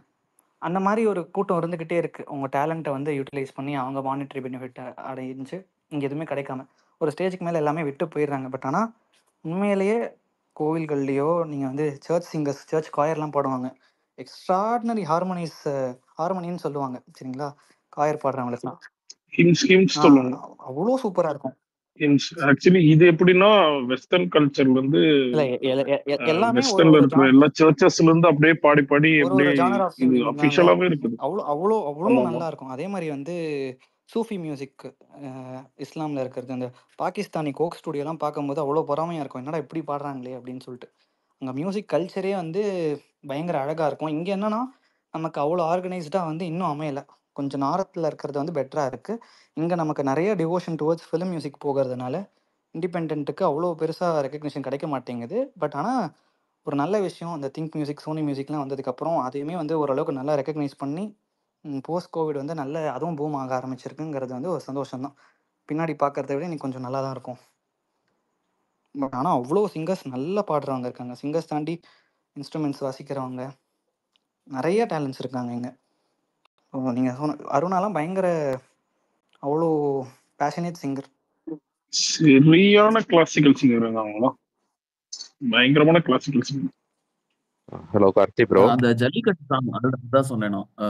இப்பதான் பார்த்தேன். ஜல்லிக்கட்டு சாங்ல பாடுறவங்க தான் அருணா. அவங்க ட்வின்ஸ் சொன்னார்ல, அவரும் அந்த விஎம் மகாலிங்கம் சிங்கர். புரிஞ்சிச்சு. மகாலிங்கம் அவரை தான் சொன்னீங்களா? ஓகே தான். அவங்க 2 பேருமே சூப்பர் சிங்கர்ல வந்தவங்க தான். அவங்களுக்குலாம் பார்த்தீங்கன்னா அந்த வாய்ஸ்லேயே வந்து பயங்கரமா ஒரு எமோஷன் இருக்கும். பாடும்போதே அதுவும் சேர்ந்து வரும். சில பேர் பாட்டை வந்து மியூசிக்கலாக பாடுவாங்க, கரெக்டாக நோட்டில் பாடுவாங்க. ஆனால் பாட்டுக்கு உயிர் கொடுக்கும்போது மாத்திரம்தான் அது இன்னும் நல்ல அழகாக இருக்கும். அந்த மாதிரி வந்து கிஃப்டட் வாய்ஸஸ் நீங்கள் சொன்ன 2 பேருமே. அதை தாண்டி கமல் சார் பாடியிருக்கிறது தான் எனக்கு வந்து அந்த சீனில் வரும்போது இவரை விட யாருமே இதை பெட்டராக பாடியிருக்க முடியாதுன்ற அளவுக்கு 70 வயசு ஒருத்தர் வந்து பாடியிருக்காரு. நாங்களாம் அனிருத் யாரால அனிருத்தே மியூசிக் டைரக்டர், அனிருத் சிங்கர்னு வாழ்ந்துகிட்டு இருக்கோம். அப்படி இல்லை, நான் அனிருத் அவர் ஜானர் ஆஃப் மியூசிக்கில் நல்லா பண்ணிட்டு இருக்காரு. ஸோ இதுவும் ஒரு நல்ல மியூசிக் தான். இப்போ ஓடுற குதிரை மேலே தான் பந்தயம் கட்ட முடியும்னு. ஸோ இன்னைக்கு அனிருத்தோட மார்க்கெட் இருக்கு. இளையராஜா இருக்கும்போது இளையராஜா எல்லாமே ராஜா தான் அப்படின்ற மாதிரி இருந்தோம். ஸோ இன்னைக்கு கோவிந்த் வசந்தா பாட்டும் வருது, ஷாந்தாண்டன் பாட்டும் வருது, சந்தோஷ் நாராயண் பாட்டும் வருது. நமக்கு அவ்வளோ ஆப்ஷன்ஸ் இருக்கு. ப்ளஸ் இண்டிபெண்டன்ட் சாங்ஸ் வருது. அனிருத் நிறைய மாஸ் படங்கள் கம்போஸ் பண்றதுனால வந்து அவரோட ஒர்க் வந்து நிறைய பேரை போய் ரீச் ஆகுது, நல்லா நோட்டீஸ் பண்ணப்படுது. இந்த சிங்கர்ஸை பத்தி பேசும்போது நேத்தி டேட்ல தான் வந்துட்டு நம்ம தி லெஜெண்ட் எஸ்பிபி அவர்களுடைய நினைவு தினம். ஹலோ கார்த்தி ப்ரோ, ஒரு கொஸ்டின். நீங்க அடிக்கடி சொல்லுவீங்கல்ல இந்த பெரிய மூவிஸ்க்கு வந்து இந்த ரிவ்யூஸ் போட மாட்டாங்க அப்படின்னு சொல்லிட்டு இருப்பீங்கல்ல. இப்ப மெய்யழகன் சாங்ஸுமே ரொம்ப ரொம்ப நல்லா இருந்தது. Director 96 director, proven director, Karthik நடிக்கிறாரு, அரவிந்த் சாமி நடிக்கிறாங்க. இவ்வளவு நல்ல காஸ்டிங்கு, இவ்வளவு நல்ல பேக்கப் இருந்துமே இந்த படத்துக்கு பார்த்தா நான் வந்து புக்கிங் ஓப்பன் உடனே பண்ணிட்டேன். பட் நம்ம புக் மை ஷோல பேடிஎம்ல எல்லாம் பார்த்தா அந்த அளவுக்கு புக்கிங்ஸ் அவ்வளோ ஃபாஸ்டா போல. இன்னைக்கு ஒரு ப்ரிவ்யூ ஷோ வச்சு இதை மார்க்கெட்டிங் பண்ற அளவுக்கு தான் நம்ம மக்கள் டேஸ்ட் இருக்கா அப்படின்னு ஒரே லைட்டா கோவமா வருது. நல்ல படத்துக்கு ஏன் இந்த ஒரு ரெஸ்பான்ஸ் போரா இருக்கு? என்ன ஒரு பெட்டர் அட்வான்டேஜ் இருந்துச்சுன்னா அந்த டீசர் வந்த உடனே அந்த பாட்டெல்லாம் எல்லாரும் எடுத்து ரிங்டோன்ல வைக்க ஆரம்பிச்சிட்டாங்க. அதை பத்தி பெருசா பேசும் பொருளாச்சு. இங்க ஒரு சினிமால வந்து இல்ல 96க்குமே ஓப்பனிங் கம்மியா தான் இருந்தது. ஓப்பனிங் கம்மியா தான் இருக்கு. 96 அது proven movie. So proven movie director பண்றாரு, ஓரளவுக்கு பெரிய ஹீரோ வச்சு பண்றாரு, பாட்டு நல்லா இருக்கு. இது எல்லாமே பாசிட்டிவ்ஸா இருந்தாலும் இப்ப நம்ம கோட் மூவிக்கெல்லாம் வந்து ஒரு சரி, அது விஜய் மூவி ரொம்ப அதிகமான ஒரு இது இருக்கும். அப்படி இல்லைங்க, எப்பயுமே கமர்ஷியல் படத்துக்கு தான் வேல்யூ அதிகம், அதுக்கு தான் மார்க்கெட் அதிகம், அதுக்கு தான் ஆடியன்ஸ் அதிகம். இது இன்னொரு வகையில இந்த மாதிரி படங்கள் எடுக்கும்போது எக்ஸ்ட்ரா வந்து புஷ் பண்ண வேண்டிய அவசியம் இருக்கு. அதுக்குதான் இந்த மாதிரி ஷோ எல்லாம் போட்டு முன்னாடியே ரிவ்யூ வர வச்சு இதெல்லாம் பண்ண வேண்டியது தேவை. ஒரு பர்சனல் இன்புட்டா என்னன்னா, எனக்குமே அந்த ஒரு பர்சனல் இன்வால்மெண்ட், இது இந்த படம் பார்க்கணும், இது கிரேட்டர் ஃபிலிமா எக்ஸ்ட்ராடினரி ஃபிலிமா பார்த்து டிசைட் பண்ணிக்கிட்டோம். நிறைய எக்ஸ்டர்னல் ஃபேக்டர்ஸ் வந்து ஒரு படத்துக்கு டிக்கெட்டாக கன்வெர்ட் ஆகிறதுக்கு வந்து மேஜர் கான்ட்ரிபியூட்டராக இருக்கும். ஃபர்ஸ்ட் விஷயம், இந்த மாசத்துல கோட்டுக்கு ஃபேமிலியாக போயிருப்பாங்க, போனால் 2000 ரூபா பில் வந்திருக்கும், ஃபுட்டு கிட்டு எல்லாமே சேர்த்து. எல்லா வாரம் வர எல்லா படத்தையும் எல்லாரும் பார்க்க மாட்டாங்கல்ல. ஸோ லப்பர் பந்து ஒரு செக்ட் ஆஃப் ஆடியன்ஸ் பார்த்துருப்பாங்க, இது பார்க்கணும்னு சொல்லிட்டு எடுத்து வச்சிருப்பாங்க. நிறைய காரணம் இருக்கும். மெய்யழகன் பொறுத்த வரைக்கும் டைட்டில் இருந்து போஸ்டர்ல இருந்து எல்லாமே எக்ஸ்பெரிமெண்ட் தான். ஓகேவா, மெய்யழகன்ற ஒரு டைட்டில் வந்து பெரிய சூப்பர் மாஸ் டைட்டில்லாம் இல்லை. மெய்யழகன் போஸ்டர்ல இருந்து எல்லாமே அவங்க எக்ஸ்பெரிமெண்ட்டாக ஒரு படம் பண்றாங்க. இப்படிதான் ஓப்பனிங் அந்த அளவுக்கு எதிர்பார்க்க முடியாது. நம்ம மற்ற கார்த்தி படங்கள் மாதிரி தான் ஓப்பனிங் எதிர்பார்க்க முடியாது. அதனால எக்ஸ்ட்ராவா கொஞ்சம் புஷ் பண்ணணும் அப்படின்றதுனால முன்னாடியில ஷோவை போட்டு ரிவ்யூலாம் வர வச்சு அதை பண்ணாங்க. அதான் அது ஒரு ஆதங்கமா இருக்கு. இவ்வளவு எக்ஸ்ட்ராடினரியா பார்த்தவங்க எல்லாம் நல்லா இருக்குன்னு சொல்றாங்க. பட் இருந்துமே நமக்கு வந்து அந்த நீங்களுமே இதெல்லாம் எவ்வளவு நாளைக்கு முன்னாடி யோசிக்க ஆரம்பிச்சிருக்கீங்க? இல்ல நான் யூஸ்வலா ஒரு 4 நமக்கு வருஷம் ஒரு இது 5 வருஷம் இருக்கும்ல, கட் ஃபீல் இருக்கும்ல. அதாங்க. இப்ப உங்களுக்கு என்ன வயசு? இப்போ எனக்கு ஏஜ் என்ன? 36. 36. ஒரு 30 வயசுல இது யோசிக்க ஆரம்பிச்சிருப்பீங்க. ஆனா 25 வயசுல நீங்க அப்படி இருக்க மாட்டீங்க. கரெக்ட். அப்போ கொஞ்சம் மாஸ் படம் தான் பார்த்துட்டு அதான்.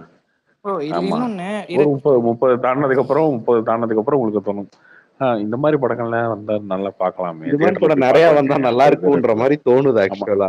அது இப்ப தோணுது இல்ல. 25 வயசுல அது தோணாது உங்களுக்கு. 25 வயசுல உங்களுக்கு கில்லி, திருப்பாச்சி, மங்காத்தா இந்த மாதிரி தான் உங்களுக்கு இருந்திருக்கும். இப்போ மெஜர் தேட்டருக்கு போற ஓப்பனிங் கொடுக்குற ஆடியன்ஸ், முதல் நாள் போற ஆடியன்ஸ் அவங்களாம் இருக்காங்களா, அவங்களாம் வந்து இந்த 20 to 30 இருக்கவங்க தான். இப்போ நம்மலாம் வந்து அடுத்த ஜென்ரேஷன்ல போயிட்டோம்ல, 30 தாண்டியாச்சு. நமக்கு இந்த மாதிரி படம் மேலங்க மாதிரி வந்தா வெள்ளிக்கிழமை முடிஞ்சா போவோம், இல்லை சனிக்கிழமை போவோம், இல்லை ஞாயிற்றுக்கிழமை போவோம், இல்லை தேட்டருக்கு போகவே முடியல வேலை இருந்துச்சு அப்படின்னா ஓடிடியில் எப்போ வருதுன்னு கேளுங்க பார்த்துக்கலான்ட்டு போயிட்டே இருக்கும். ஆனால் அவன் வெள்ளிக்கிழமை காலையிலே போய் நின்றுறான் தேட்டரில். 8 மணி ஷோக்கு வந்து 7 மணிக்கு போய் தேட்டர் முன்னாடி போய் நின்றுவான்ல.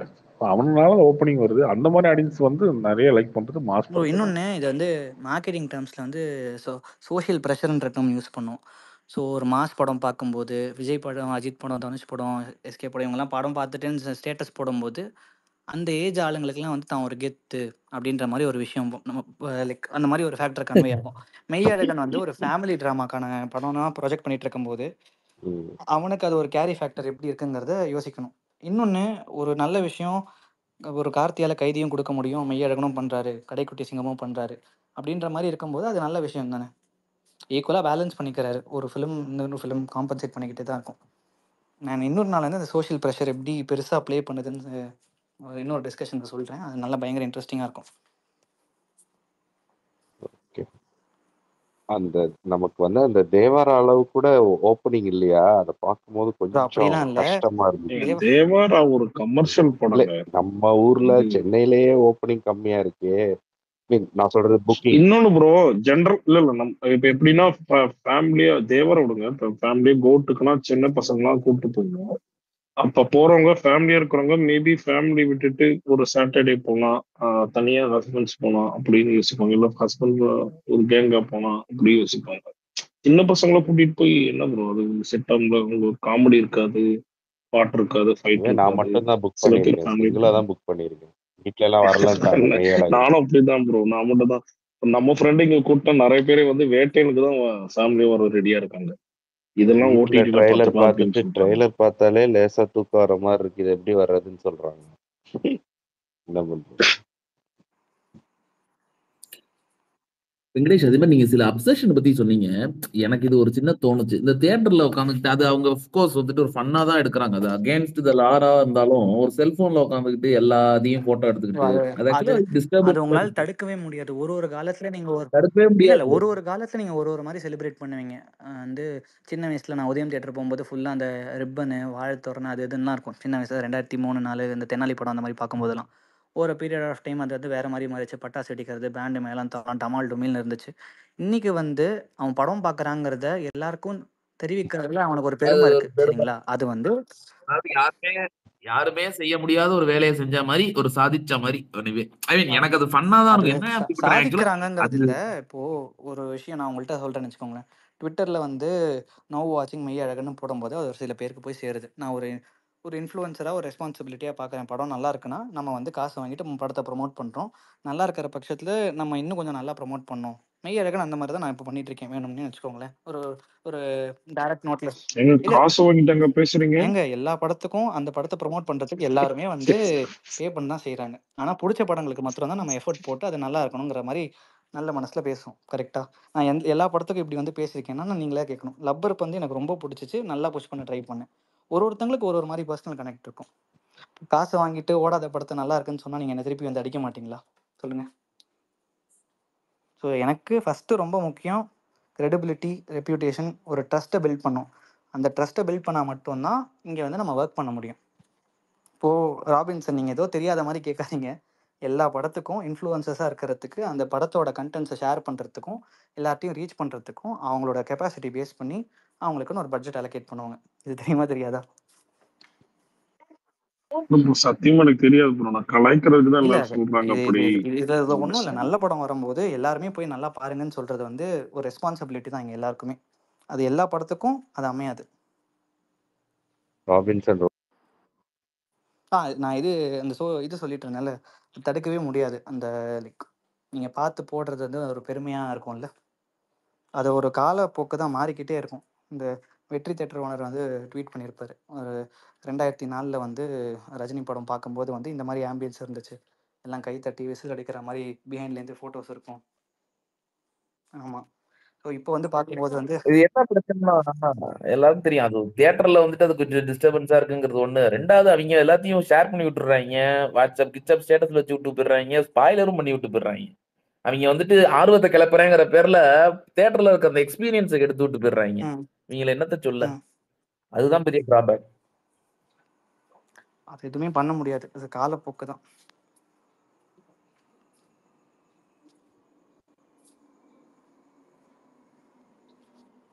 ப்ரோ இந்த தியேட்டர்லாம் ஜாமர்லாம் வச்சிருப்பாங்களா? இன்ஸ்டன்ட்டா போட முடியாது ப்ரோ அந்த அப்டேட்லாம். நிறைய இடத்துல போனா அந்த ஜாமர் இருக்க மாதிரி சொல்றாங்க. பிவிஆர் அந்த மாதிரி கட்டோட்லாம் எனக்கு தெரியல. அந்த இடத்துல சிக்னல் எடுக்காம இருந்துச்சுன்னா அப்படி இருக்கும். சிக்னல் எடுக்கல ப்ரோ. இப்போ நீங்க இதெல்லாம் இப்போ சாரி பேசுங்க கண்டினியூ. இல்ல ப்ரோ நீங்க பேசுங்க.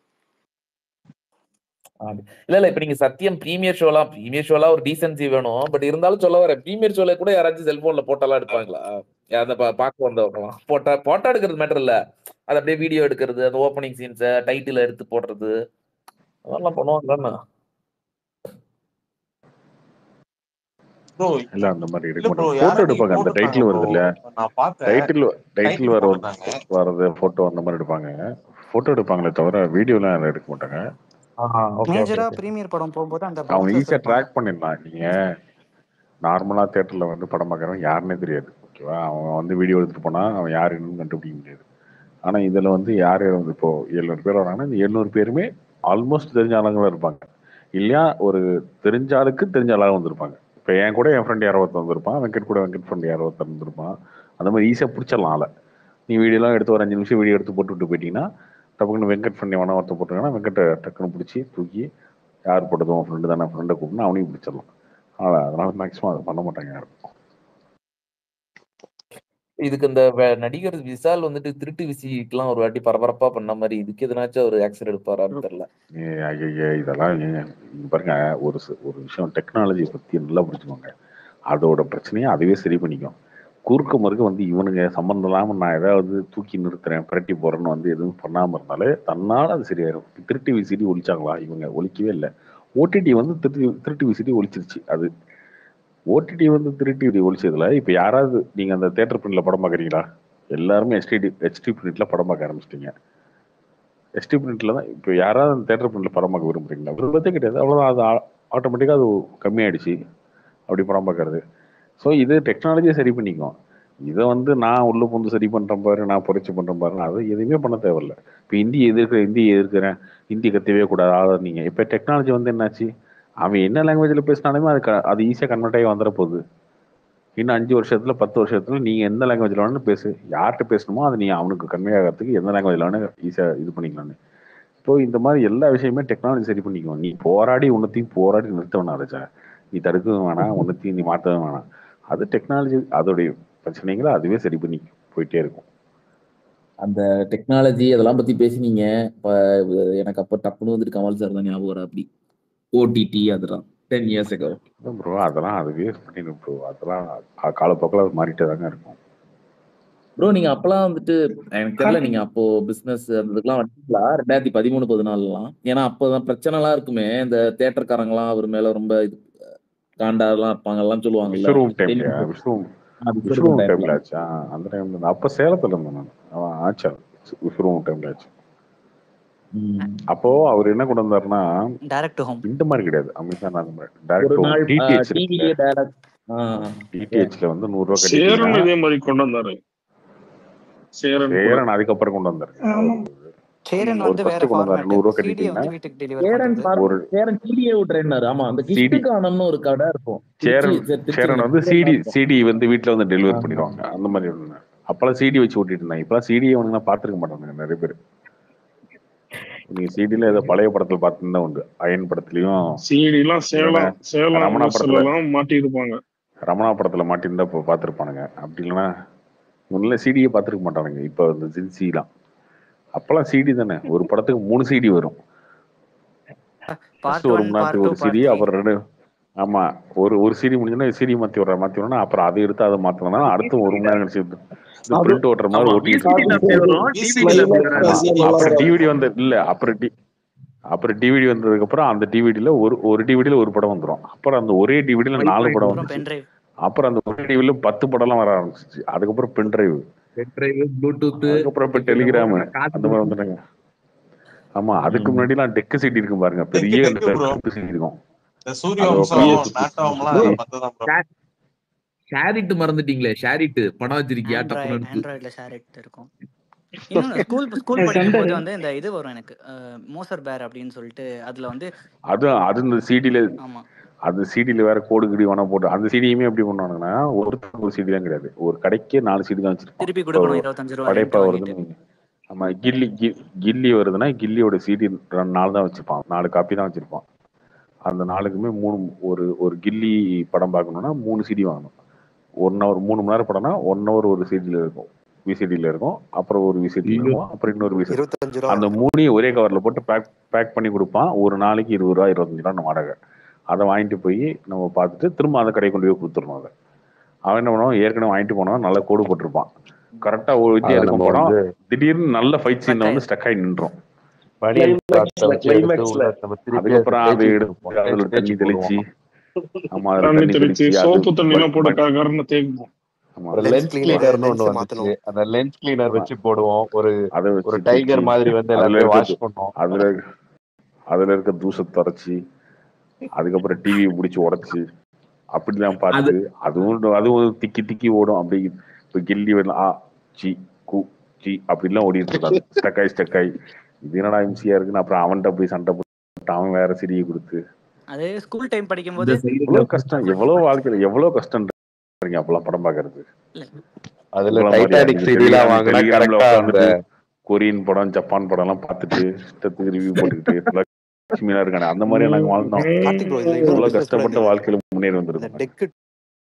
டைட்டானிக் சீன் வாங்கினா கரெக்டா வரைகிற சீன்ல மட்டும் ஸ்ட்ரக் ஆயிரும் கரெக்டா. அப்புறம் அந்த கார் சீன்ல மட்டும் ஸ்ட்ரக் ஆகும். அதை மட்டும் நிறைய வாட்டி பார்த்திருப்பாங்க. ஸ்கூல் படிக்கும்போது விசிடி பிளேயர் வந்து 2 சப்போர்ட் பண்ணும். அதே மாதிரி விசிடி வாங்கிட்டு போயிட்டு அந்த விசிடியை திரும்ப கொடுக்காம மறந்து விட்டுறது. அந்த கடை போறதில்ல ஒரு 20 நாளைக்கு. அப்புறம் 20 நாள் கழிச்சு அவன் எங்கேயா கண்டுபிடிச்சிருவான் நம்மள.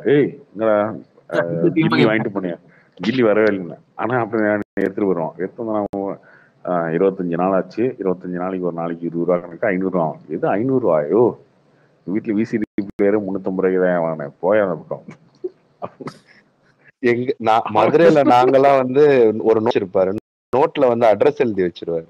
அந்த டைமுக்கு வரலன்னா சைக்கிள்ல வந்து வாங்கிட்டு போயிருவாரு வீட்டுல வந்து சிடி.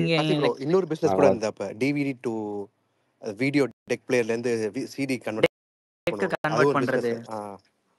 எனக்கு வந்து ஸ்கூல் டைம்ல வந்து ஒரு கோனிகா விசிடி பிளேயர் மாதிரி வாங்குவாங்க. அதுல வந்து இந்த சிடி போட்டாங்கன்னு வச்சுக்கோங்களேன், ஜாய்ஸ்டிக்ஸ் வரைக்கும் இந்த இதுல கேம்ஸ்லாம் வரும், 999 கேம்ஸ், இந்த கான்ட்ரா அது இதுன்னு.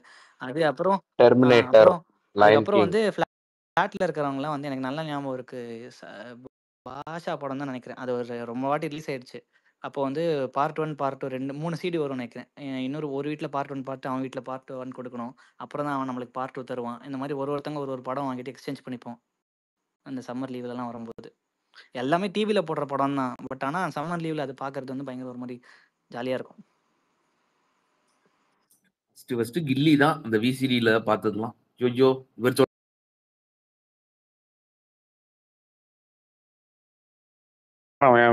அவன் தியேட்டர் நடந்து போறான்டா.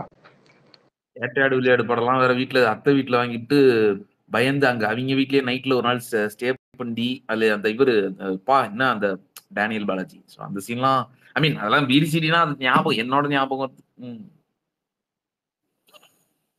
ஆக்சுவலா விசிடிக்கு அப்புறம் டாரண்ட் வந்ததுக்கு அப்புறமும் டாரண்ட் டவுன்லோட்ஸும் நம்ம நிறைய பண்ண ஆரம்பிச்சோம். அப்போ வந்து இன்டர்நெட் வந்து 700 MB டாரண்ட்ங்கிறது பெரிய விஷயமா இருக்கும். மாசமே வந்து அது நம்ம நைட்டு 12 o'clock மேல போடுவோம் டவுன்லோட்ஸ். ஆக்சுவலா காலையில வரைக்கும் டவுன்லோட் போட்டு விடுவோம். ஒரு லேப்டாப் வச்சிருப்போம் அதுக்குன்னே. அதை ஃபுல்லா வச்சு டவுன்லோட் ஓடிக்கிட்டு அப்புறம் இது இந்த பைரசிக்கு வந்து இது சொல்லணுன்றது நிறைய டாபிக் கவர் ஆச்சு. ஸோ இப்போ வந்து இது ஒரு சூப்பர் டெக்னாலஜி கொண்டு வந்திருக்காங்க. அது பேர் வந்து ஃபாரன்சிக் வாட்டர் மார்க்கிங்னு சொல்லுவாங்க. ஸோ அது என்ன பண்ணணும்னா, நீங்கள் வந்து தியேட்டர் பிரிண்ட் எடுத்து எங்கேயா போடுறீங்க அப்படின்னா அது சோர்ஸ் வந்து டேப் பண்ண முடியும். அதை டேப் பண்ணி மலையாளம் படம்லாம் பண்ணும்போது இப்போ அரெஸ்ட் பண்ணாங்க. ஸோ இப்போ ரீசெண்டாக கடந்த ஒரு 2-3 வாரமாக பார்த்தீங்கன்னா இந்த தியேட்டர் பிரிண்ட் வருது வந்து கொஞ்சம் டிலேயில் வருது. முன்னாடி வந்து முதல் ஷோ முடிச்சோடனே எடுத்துருவாங்க. ஸோ ஃபாரன்சிக் வாட்டர் மார்க்கிங்கிறது எப்படி இருக்குன்னா, உங்களுக்கு அந்த திருட்டு பிரிண்ட் இருக்குல்ல, அதை பார்த்தம்போது அவங்களுக்கு வந்து அது எந்த தியேட்டரில் வந்து எடுத்திருக்காங்க அப்படின்ற மாதிரி வந்து உங்களுக்கு அது காமிச்சு கொடுக்கும் தியேட்டர் பேர்.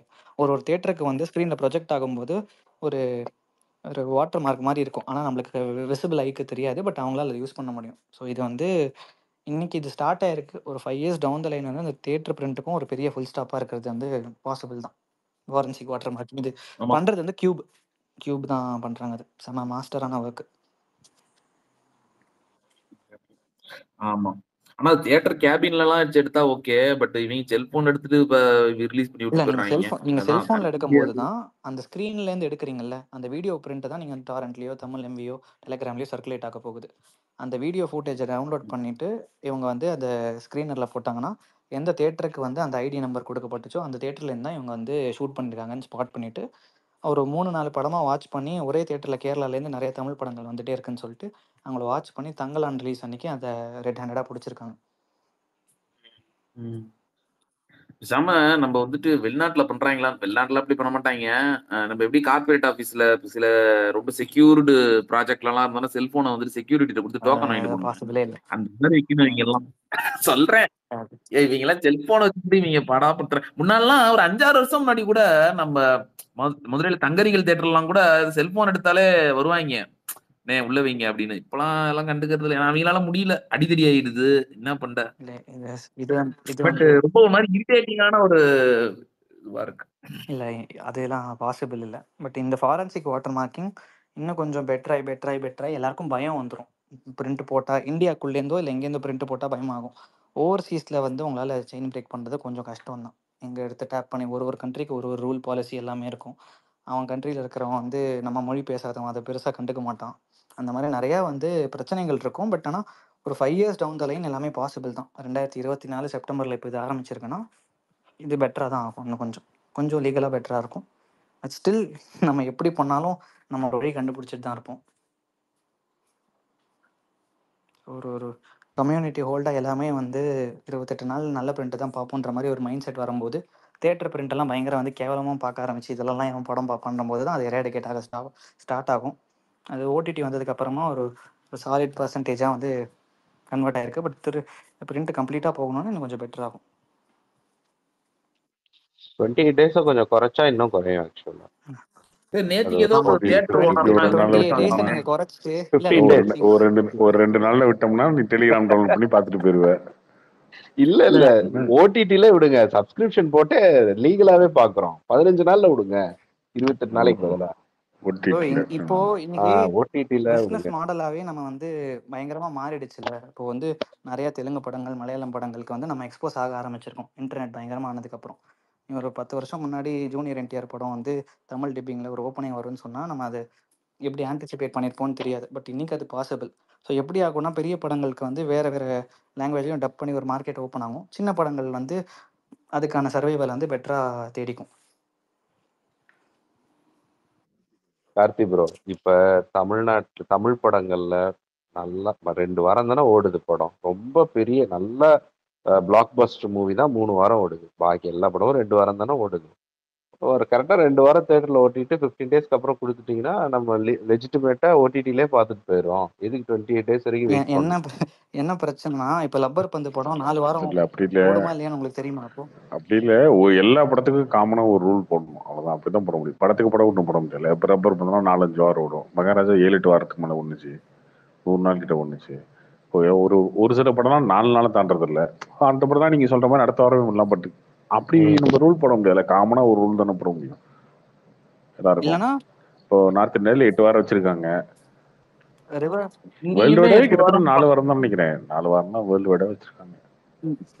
ப்ரோ நேற்று எதுவும் தியேட்டர் ஓனர்ஸ் எல்லாம் அவங்க ஐ மீன் அசோசியேஷன்லாம் ஏதோ ரெக்வஸ்ட் அமைச்சிருக்காங்க போலியே கவர்மெண்ட் கிட்ட பெரிய நடிகர் தியேட்டர் அசோசியேஷன் 2 அசோசியேஷன் இருக்கு ப்ரோ. ஒன்று வந்து திருப்பூர் சுப்ரமணி தலைமையில் ஒன்று இருக்கு, இன்னொன்று வந்து இது இருக்கு. அது திருப்பூர் சுப்ரமணி தலைமையில் இருக்கிறது வந்து theatre Tamil Nadu multiplex and theatre owners association ஒன்று. இது வந்து தமிழ்நாடு தேட்டர் ஓனர்ஸ் அசோசியேஷன் நினைக்கிறேன். 2 இருக்கு. அதனால 2 பேரும் இருக்கோம். நீங்க ஒரு விண்ணப்பம் கொடுத்தா நாங்க ஒரு விண்ணப்பம் கொடுப்போம். நாங்க என்ன சும்மாவா, நாங்க லெட்டர் போட்டு சும்மா வச்சிருக்கோம், நாங்க ஒன்று கொடுப்போம் அப்படின்னு அவங்க. நீங்க கொடுத்தீங்கன்னா நாங்க ஒன்று சும்மா இருப்போமா, நாங்க கொடுப்போம் அப்படின்னு இவங்க. ஆக மொத்தத்துல கடைசி வரைக்கும் எதுவுமே நடக்க போறது. நீங்க நல்லா நோட்டீஸ் பண்ணி பாத்தீங்கன்னா அவங்களுக்குன்னு ஒரு ரெஸ்பான்சிபிலிட்டி இருக்கு. ஸோ அவங்க ஒரு குறிப்பிட்ட 1 மாசத்துக்கு ஒரு தடவை 2 மாசத்துக்கு ஒரு தடவை மீட் பண்ணி தான் ஆகுறாங்க. ஸோ பண்ணும்போது ஓகே எதனா வந்து பெட்டர்மெண்ட்டுக்காக என்ன பண்ணணும், இண்டஸ்ட்ரி நல்லா இருக்கணும்னா, தொழில் நல்லா நடக்கணும், என்ன பண்ணணும்னு சொல்லிட்டு லிஸ்ட் அவுட் பண்ணி இல்ல அது வந்து ப்ராசஸ்ல அது ப்ராசஸ் பண்ணி தான் ஆகணும். நீ வந்து ஈசி மீட்டிங் வந்து ஒரு சங்கம், ஒரு அசோசியேஷன், ஒரு கட்சி இதெல்லாம் நடத்துனீங்கன்னா அந்த பைலாலாம் வச்சிருந்தீங்கன்னா மீட்டிங் எப்போ போடுறீங்க, வருஷத்துக்கு ஒரு டைம் வந்து ஜெனரல் பாடி மீட்டிங் நடத்தணும். வருஷத்துக்கு ஒரு டைமாவது இந்த மீட்டிங் நடத்தி எல்லாரையும் கூப்பிட்டு சைன் வாங்கி நாங்கள் மீட்டிங் போட்டிருக்கோங்க, அதெல்லாம் பண்ணியிருக்கோங்கன்னு சொல்லணும். அதுக்கப்புறம் மினிமம் அந்த மாதம் ஈசி மீட்டிங்லாம் நடத்துவாங்க நிறைய சங்கத்தில். அந்த மாதிரி ஒரு மீட்டிங் போட்டாச்சு, ஓகே தேட்டர் ஓனர்ஸ்லாம் வர வச்சாச்சு. அந்த வந்துட்டீங்க, ஓகே என்னங்க பண்ணலாம்னு. ஏங்க இந்த ஒருத்தர் என்ன சொல்லுவார், நான் காலையில் 5 மணிக்கெல்லாம் ஷோ விட்டுறது முன்னாடி சூப்பராக வித்துருந்தேங்க டிக்கெட்டு, இப்போ எல்லாம் 9 மணி ஆகிட்டீங்க, ஒன்றும் சரியில்லை, கவர்மெண்ட்டில் பேசி நைட்டு 1 மணிக்கு 4 மணிக்கெலாம் ஷோ கொஞ்சம் பர்மிஷனோட சொல்லுங்க. அதில் ஒரு 10 பேர் என்ன சொல்லுவாங்க, இல்லைங்க காலைல 9 மணியே இருக்கட்டுங்க, நீ சும்மா இருப்பா, உனக்கு என்னப்பா, நீ மல்டிப்ளெக்ஸ் கட்டி வச்சிருக்க, உனக்கு ஒரு பிரச்சனை இல்லை, நாங்களாம் அது விற்று அது சம்பாரிச்சிட்டு இருந்தோம், அதெல்லாம் வேணாங்க, நீங்கள் கேளுங்க, இப்போ கவர்மெண்ட்டை பர்மிஷன் கேட்டு திரும்ப பழைய மாதிரி 7 மணிக்கு 4 மணிக்கெலாம் ஷோ போகிறதுக்கு ஏற்பாடு பண்ணுங்க அப்படின்றீங்களா. சரி ரைட்டு ஓகே அதை எழுதுங்க. தலைவர் உட்காரவர், தலைவர் என்ன சொல்லுவார், சரி ரைட்டு அதை ஒரு விண்ணப்பமாக வச்சுருவோம், கோரிக்கையாக வச்சுருவோம் கவர்மெண்ட்டுக்கு, அதை எழுதுங்க அப்படின்னா ஓகே. அந்த மீட்டிங்கில் என்ன முடிவு பண்ணுறோன்னா, தீர்மானம் 1, தமிழக அரசாங்கத்திடம் சிறப்பு காட்சி காலை 4 மணி 7 மணி அனுமதிக்க விட்டப்பன கோரிக்கையை வைக்கொள்ளோம். ஃபர்ஸ்ட் அது. அடுத்தது 2வது, இந்த டிக்கெட் ரேட்டில் ஒரு 250-300 பண்ண சொல்லுங்க, அப்போதான் விஜய் படம் அஜித் படம்லாம் வந்தால் ஆன்லைன்லேயே எடுத்துக்கலாம் அப்படின்றீங்களா. ரைட் ஓகே அது எழுதுங்க அப்படின்னு சொல்லி அந்த மீட்டிங் நடக்குது. அந்த மீட்டிங்கில் ஒரு 4-5 கோரிக்கை, ஒரு 4-5 பேர் சொல்லுவாங்க, அந்த கோரிக்கைலாம் எழுதி இதெல்லாம் நாங்கள் வந்து கவர்மெண்ட்டில் கொடுக்க போகிறோம் அப்படின்னு சொல்லி ஒரு தீர்மானத்தை போட்டு அது ஒரு லெட்டர் பேரில் எடுத்து எல்லாரும் சைன் பண்ணி அது கவர்மெண்ட்டில் யாருக்கு அனுப்புகிறாங்களான்னு தெரியாது, அது எங்கே போகுதுன்னு சொல்லுவாங்க, கவர்மெண்ட்டுக்கு அனுப்பிச்சாச்சுன்னு ப்ரெஸ்ஸுக்கெல்லாம் கொடுத்துட்ருவாங்க. மினிஸ்டருக்கு போயிடுச்சுருவாங்க, அந்த மினிஸ்டர் பார்ப்பாரா பார்க்க மாட்டாரா, இல்லை பார்த்தாலும் என்ன சொல்லுவாருன்னா தெரியாது, அவ்வளோதான். இது சமுதாயத்துக்கு நடக்கிற விஷயம், அது சினிமான்னு இல்லை, எல்லா இடத்துலையும். இன்னொன்று இந்த வாட்டி அவங்க கேட்ட ரிக்வஸ்ட்லாம் எனக்கு பர்சனலாக கொஞ்சம் ரீசனபிளாக தான் இருந்துச்சு. ஏன்னா சினிமாவும் ஜஸ்ட் வந்து ஒரு ஒரு பொழுதுபோக்குக்கான கமர்ஷியல் பிஸ்னஸ் தான். ஸோ இங்கே வந்து சாப்பாடு கடைக்கு வந்து ஸ்பெசிஃபிக்காக வந்து நீங்கள் ஸ்மார்ட் டேக் கொடுத்தோ இல்லை இதில் ஓப்பன்லாம் பண்ணலான்னு சொல்லிட்டு பிஸ்னஸ் வந்து அலோவ் பண்ணுறீங்க. கார்பரேட் ஆஃபீஸர்ஸ் வந்து 24/7 டே ஷிஃப்ட் நைட் ஷிஃப்ட்ன்ற நேமில் வந்து பிஸ்னஸ் இயங்கிக்கிட்டு தான் இருக்குது. பட் இதுக்கு மாத்திரம் வந்து ஒரு 1962 போட்ட ரூலுக்கு வந்து ஒன்று, அண்ட் 2018 கடைசியாக விக்ரம் வேதா அண்ட் 2017-18 அந்த டைமில் வந்து டிக்கெட் ப்ரைஸ் வந்து ரிவைஸ் பண்ணாங்க. அதுக்கப்புறம் நம்ம 6 வருஷம் ஆயிடுச்சுன்னு நினைக்கிறேன், இப்போ வரைக்கும் மாறல. எல்லாரோட சேலரியும் மினிமம் வந்து அது வந்து அவங்க ரிவைஸ் பண்ணல, இல்லை அது அவங்க ரிவைஸ் பண்ணல, ஜிஎஸ்டி வந்துச்சு அதுதான் 2017 விக்ரம் வேதா மியூசியம் இருக்க வரும்போது ஜிஎஸ்டி வந்துச்சு. அதுக்கு முன்னாடிலாம் என்ன பண்ணாங்கன்னா டிக்கெட் ரேட்டே கிடையாது. டிக்கெட் ரேட்லாம் வந்தீங்கன்னா 10 ரூபா 20 ரூபா 30 ரூபா அவ்வளோதான் இருக்கும். ஆனால் கவுண்டரில் 100 ரூபா 150 ரூபா நிறுத்திட்டு இருப்பாங்க. அப்போ ஜிஎஸ்டி வந்தோன்னா எல்லாம் இந்தியா ஃபுல்லாக ஒரே டேக்ஸ் அப்படின்னு கொண்டு வந்தோன்னா அவங்க என்ன சொல்லிட்டாங்க, நீ டிக்கெட்டை விற்கிறீல அதுக்கு டேக்ஸ் கட்டிடு அப்படின்னு சொல்லி ஒரே ஸ்லாபாக கொண்டு வந்ததுனால 100 ரூபா விற்றா நீ 18% கட்டிடு அப்படின்னு கொண்டு வந்தோன்னா அந்த டைமில் ஏற்றிட்டாங்க டிக்கெட் ரேட்டு.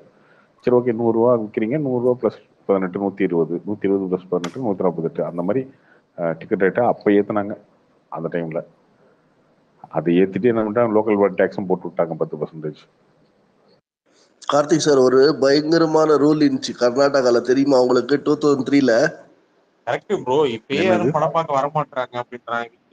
2003 ஆக்சுவலா 2003 1.5 இயர் 2 இயர்ஸ் எல்லாம் சான்ஸே இல்ல ப்ரோ. எல்லாத்துக்கும் போலீஸ் ப்ரொடெக்ஷன் எல்லாம் கொடுக்க முடியாதுல. ஒரு சிம்பிள் நீங்க வந்து வருஷத்துல வந்து புரியல, எது சொல்றீங்க?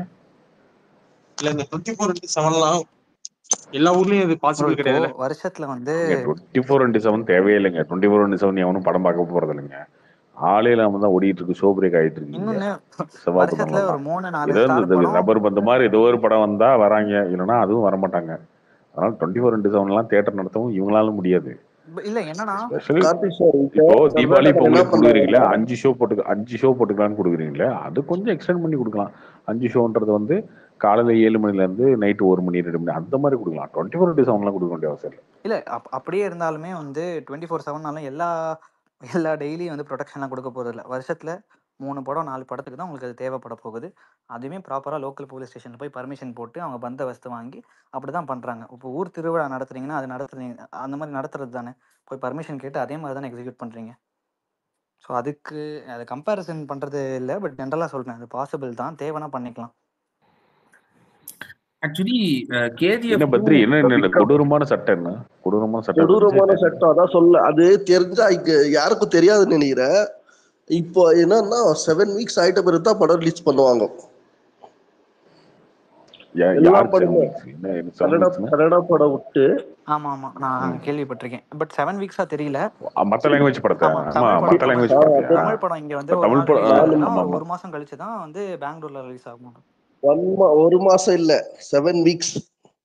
அது எப்போ ரூல் கொண்டு வந்தாங்கன்னா ஆக்சுவலா பாபா வந்துட்டு 7 வீக்ஸ் வரைக்கும் தமிழ் படம் பெரிய படம் எதுவும் ரிலீஸ் ஆகல. அது இவன்ட்டு ஒரு படம் வந்துச்சு பார்த்திபன் சார் வரப்போ கொஞ்சம் அப்ப ஸ்டார்ட் பண்ணாங்க. அதனாலதான் தமிழ்நாட்டிலே கன்னட படம் ரிலீஸ் பண்ணாம இருந்தாங்க கொஞ்ச நாள். இல்ல சார் நானு மதுரை அட்டகாசம் ரொம்ப படம் குடும்பா சங்கர் எல்லாம் ஒசூர்ல தான் வந்து பார்த்துருந்து. ஒரு 15 படம் கிட்ட ஒசூர்ல தான். அதுக்கு என்ன காரணம், அதர் லாங்குவேஜ் படங்கள்லாம் நிறைய அங்க ஓடிட்டு இருந்தது. கன்னடா படத்தை யாரும் மதிக்காம பெருசா. அதனால என்ன இண்டஸ்ட்ரி காப்பாற்ற வேற வழியே இல்லை.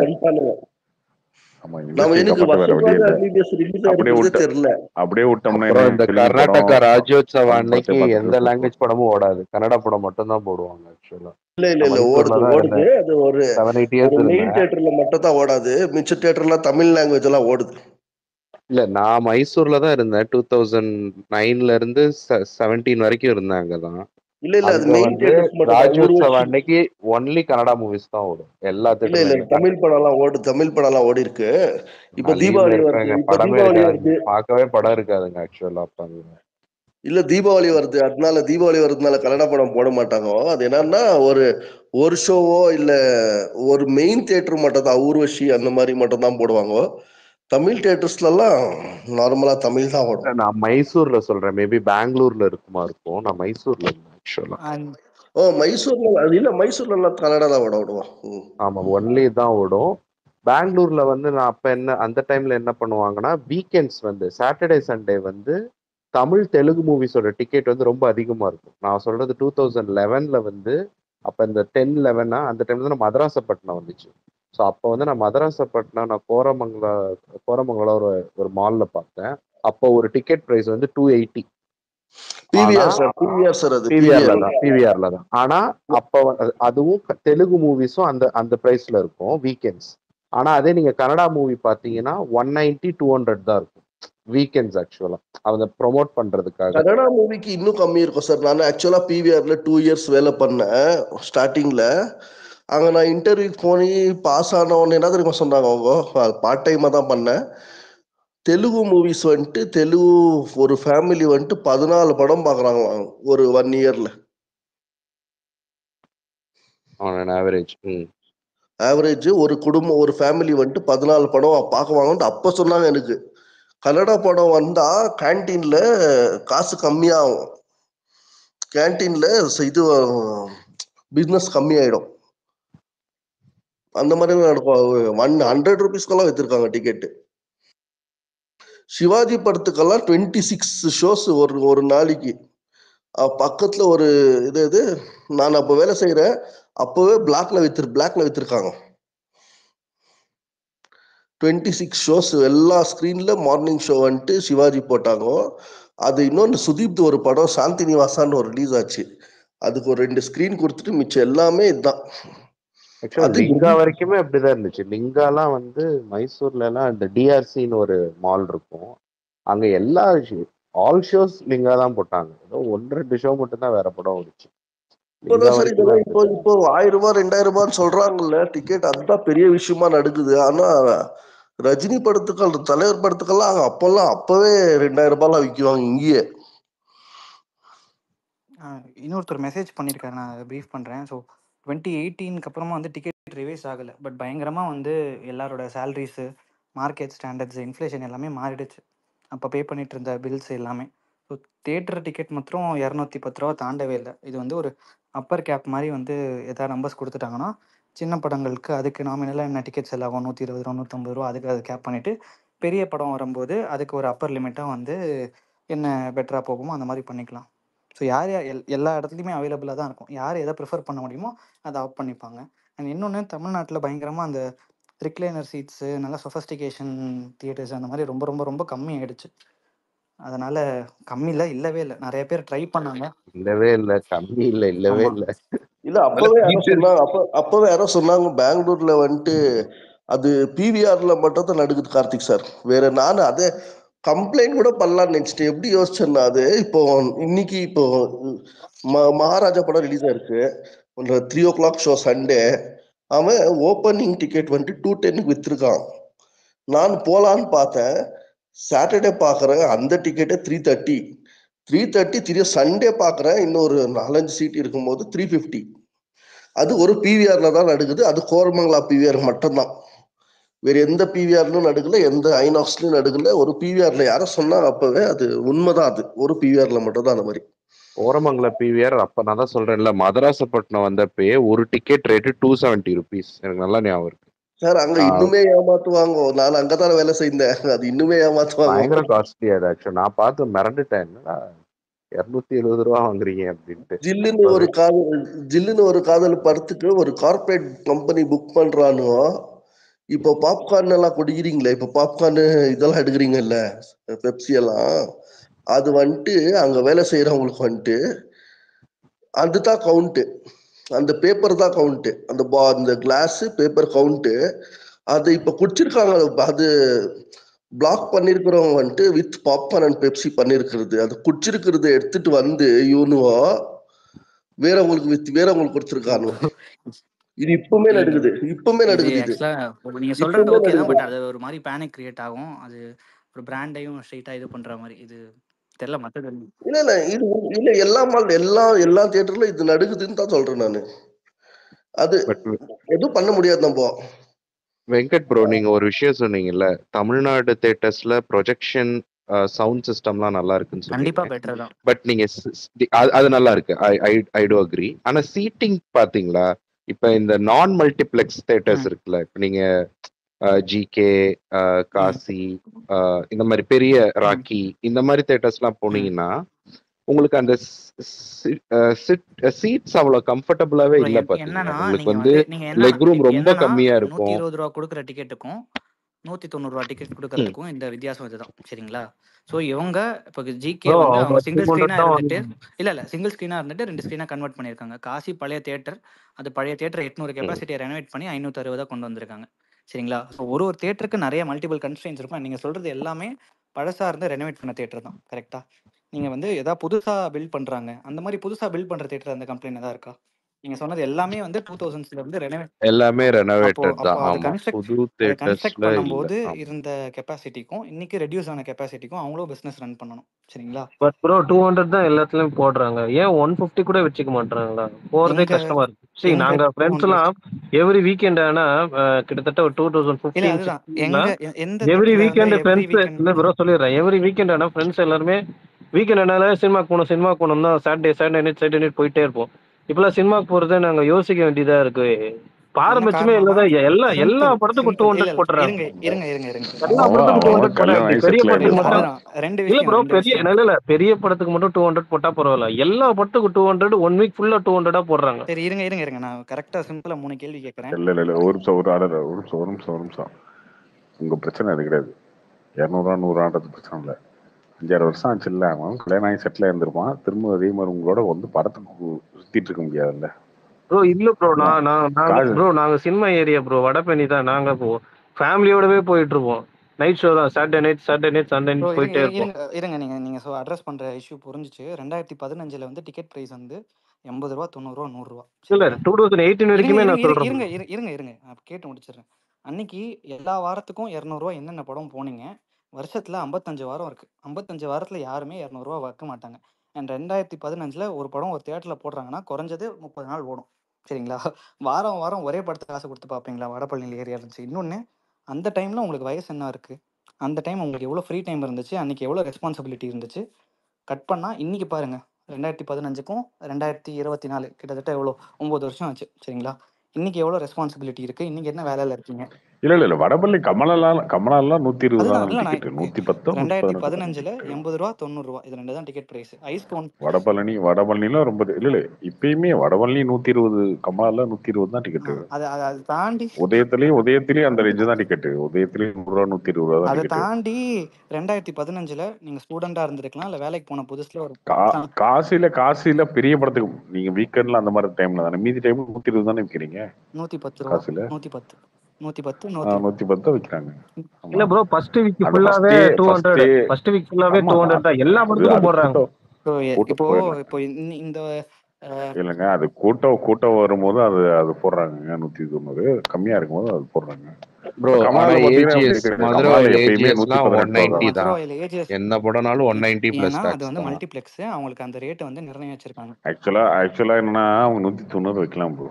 கவர்மெண்ட் அலோட் ரேட் வரணும்னா 190. ஓகேவா? அவங்க தான் அதை குறைச்சி வச்சுக்கிறாங்க. சரி ஓகே 190 நம்ம வச்சா இந்த படத்துக்குலாம் அன்னைக்கு சொல்லுவாங்களான்னு தெரியாது, அதனால 120 வைக்கலாம்னு அவங்க தான் உங்களுக்கு 70 ரூபா டிஸ்கவுண்ட் பண்ணி சரி ஓகே 120 வைப்பலாம் வைக்கிறாங்க. அவங்க நினைச்சா 190 வைக்கலாம். 190 வரைக்கும் அலோவ் பண்ணிருக்காங்க அவங்க. அவங்க வந்து இன்னும் கூட கொஞ்சம் ரூபாய் தேட்டர்காரங்களாம் பார்த்தா குறைச்சிருக்காங்களே.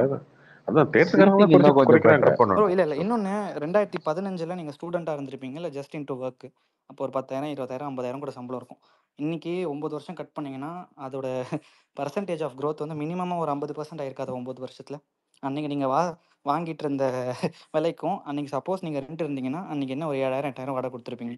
இன்னைக்கு ஒரு 30,000 40,000 வாடகை கொடுப்பீங்க லக்ஸரியா வீட்டுல இருந்தீங்கன்னா. எல்லாமே ஏறிடுச்சு இல்ல? நீங்க வந்து 120 ரூபா டிஃபரன்ஸ். நைட் 2 மணிக்கு வந்தீங்க, 2 மணி ஆயிடுச்சு, முடிச்சுக்கலாம். எனக்கு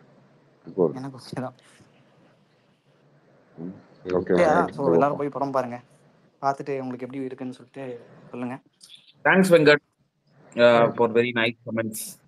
தேங்க்ஸ் பை எவரிவன். ஃப்ரைடே படம் பார்த்துட்டு ட்வீட் போட்டு சொல்லுங்க எப்படி இருக்கு அப்படின்னு.